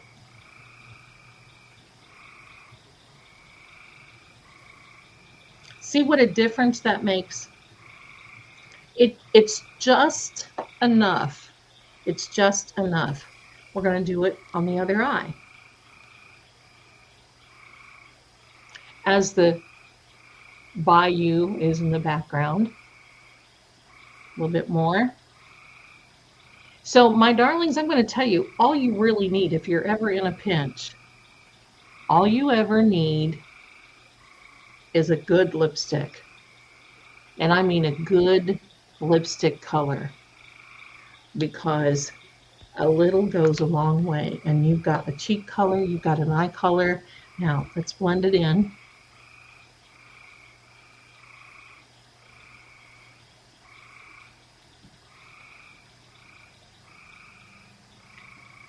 And there you go.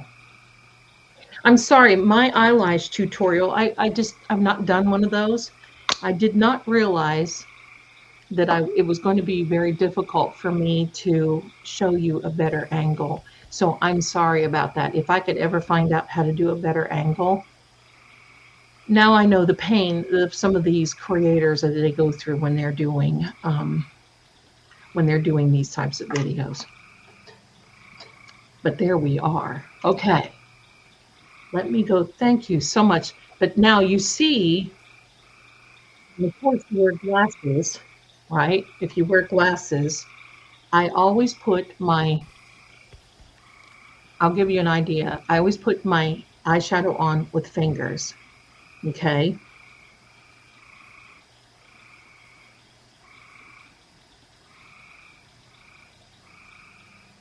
Can you please click your nails on every item before you use it? Not, oh, I know. Does that not drive you crazy? Why do people have to do that? Quit patsy fingering around. Okay. I forget what I was going to say. The tutorials. I wish I had those. I almost wish I could have done tutorials like that, right? Because it's my gig. But see, here's the thing. The eye bag trick, one of these days I'll show you when they're really bad, but I get them right here. You do not want to put any product on top of the eye bags.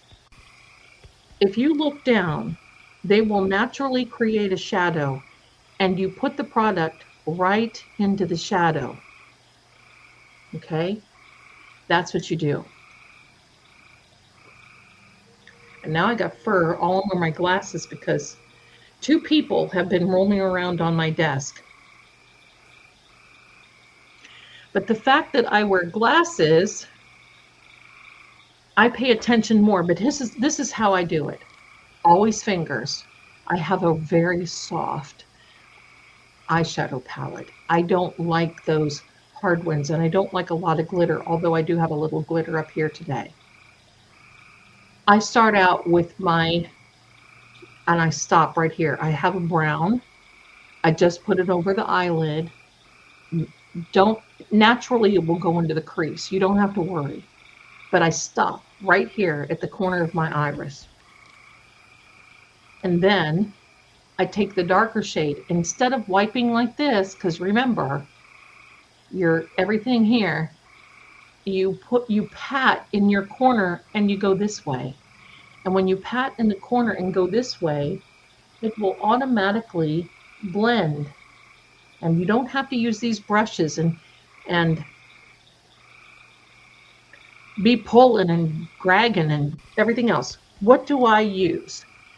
I use Pond's Cold Cream Pond's Cleanser.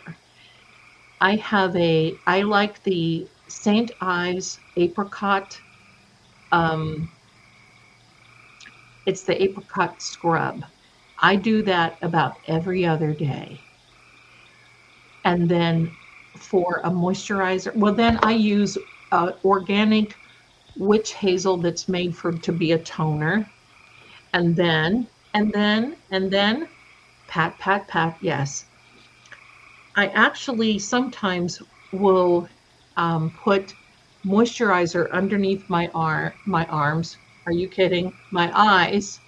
And then I put Vaseline on top because the Vaseline holds the moisturizer in. And then I do it around the top of my lip too. I'm not a smoker and haven't been, but you know, things are starting to get a little on the creepy side, you know. So, and there we are. That's how I do it.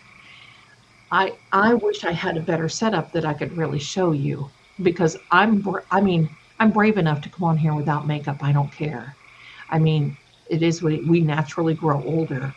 And then, right? And then, pardon me, root beer time. I heard that Alex got arrested again. What a game. What a game. Pardon me, I've got fur all over. So my darlings, we've been on here for 3 hours. Has that felt like it? And I appreciate you putting up with me for the makeup tips and everything. I have been promising you this for 1 year and I've not done it. But I got to tell you this. I almost like the fact that I do wear glasses. And I'm going to tell you this secret, ladies, even if you don't need glasses. Get the glasses that are 0 magnification so you can have an accessory. Why? Well, first of all, they are a beautiful fashion accessory, and I have another 5 pair coming next week, so hold the phone, everybody. This is the last pair of the last 4. This is my favorite pair out of the last 4 that I got. Wait till you see the next ones. I love glasses. Now, I take a 1.25 magnification because I read a lot. I'm on the computer a lot and I read a lot. But I don't want, and I don't know if well, remember the last live I had my wire rims? Every time I wear them, I get headaches. Pardon me. And I was thinking, oh my gosh. And I realized, because I was almost debilitated this past, I got hiccups a couple of days ago. And I told my son, because he comes out here and he goes, Mom. And I said, buddy, I just feel like my head is going to pop off. And I took my glasses off quickly and it felt like my eyes went with it. And that tells me that my glasses were too strong. So I can't wear my wire rims anymore. I'm going to have to look for another one.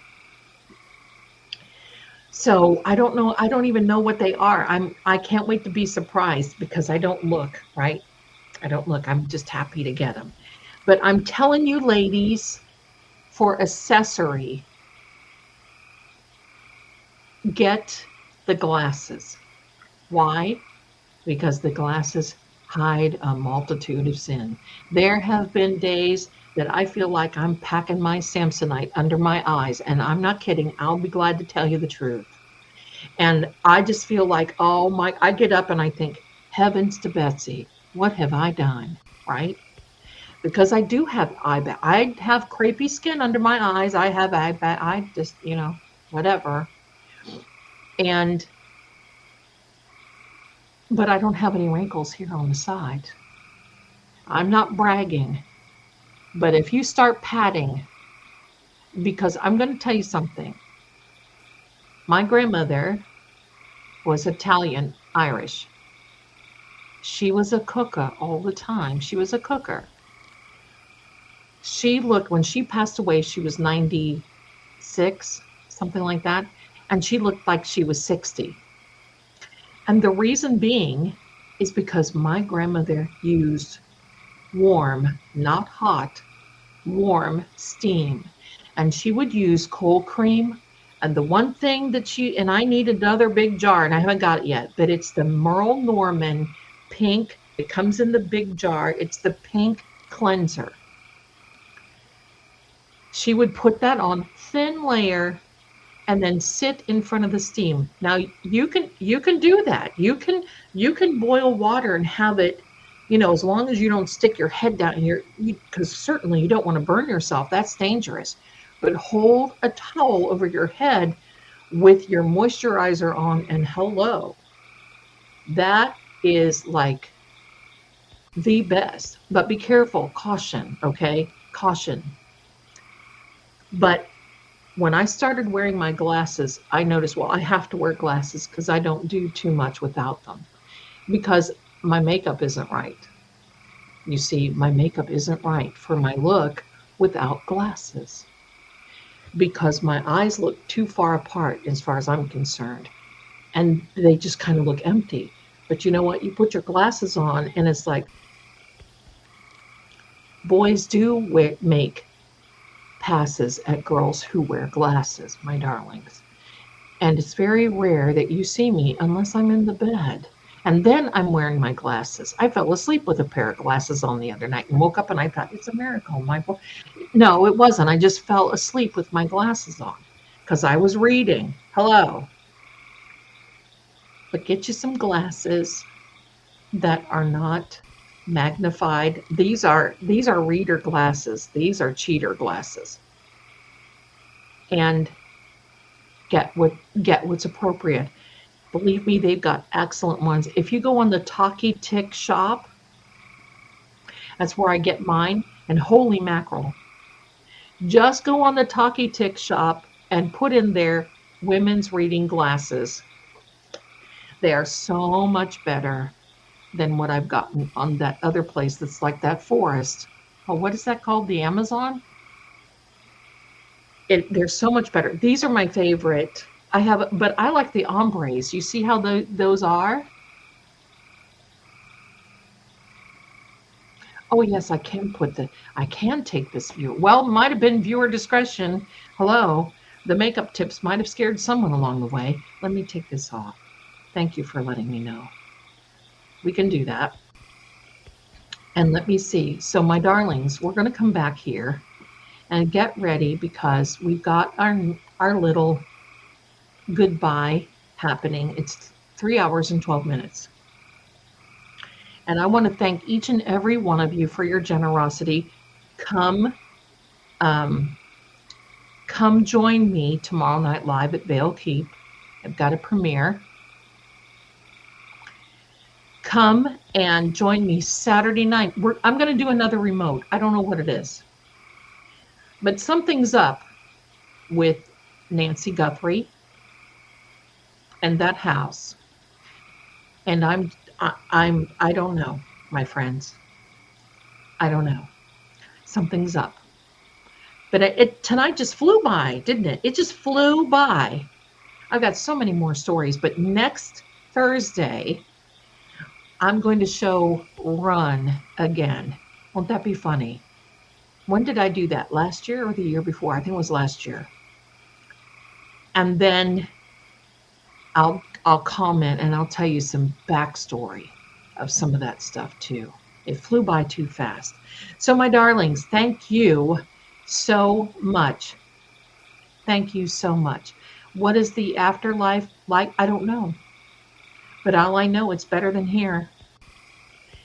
I can see glimpses. I've seen glimpses before when my ex-husband, who passed away unexpectedly, came to me and apologized.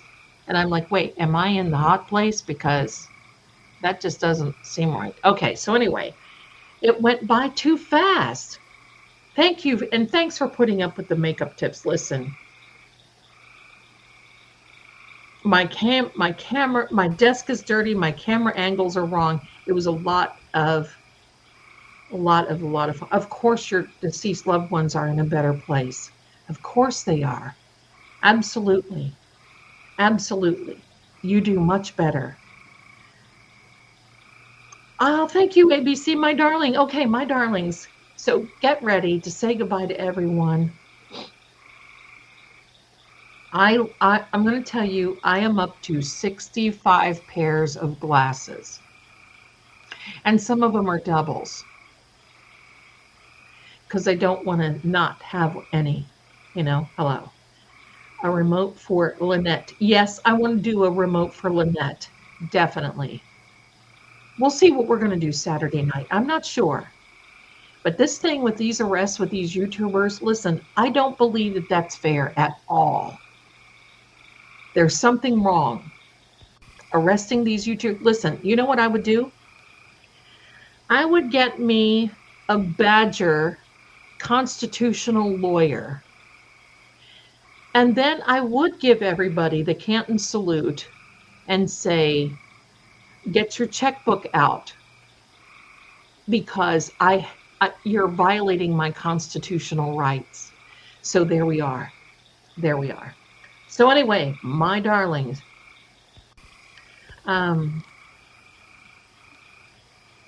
I don't recommend trying to contact loved ones who have moved on. We are warned against that in the Word. If you want to read about that, it's called The Witch of Endor. I don't believe in that, and I wouldn't, because what you're doing is you're trying to jerk someone out of that place that they're in, that they're comfortable and happy, and let them be. Let them be. They've lived their life here. Let them be. It's all okay. It's all okay.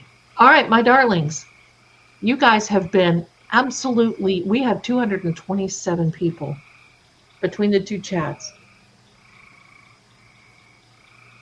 If you know, you know. If you know, you know. Here we go, my darlings.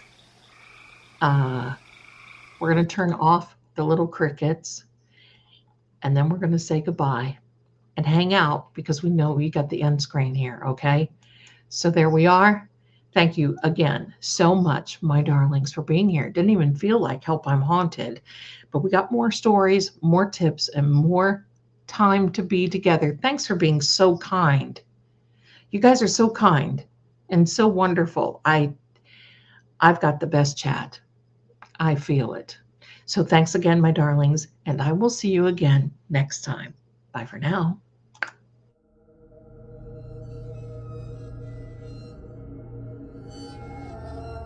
And so, the lantern fades, but the shadows remain. This story may end here, or perhaps it's only just begun. See you soon.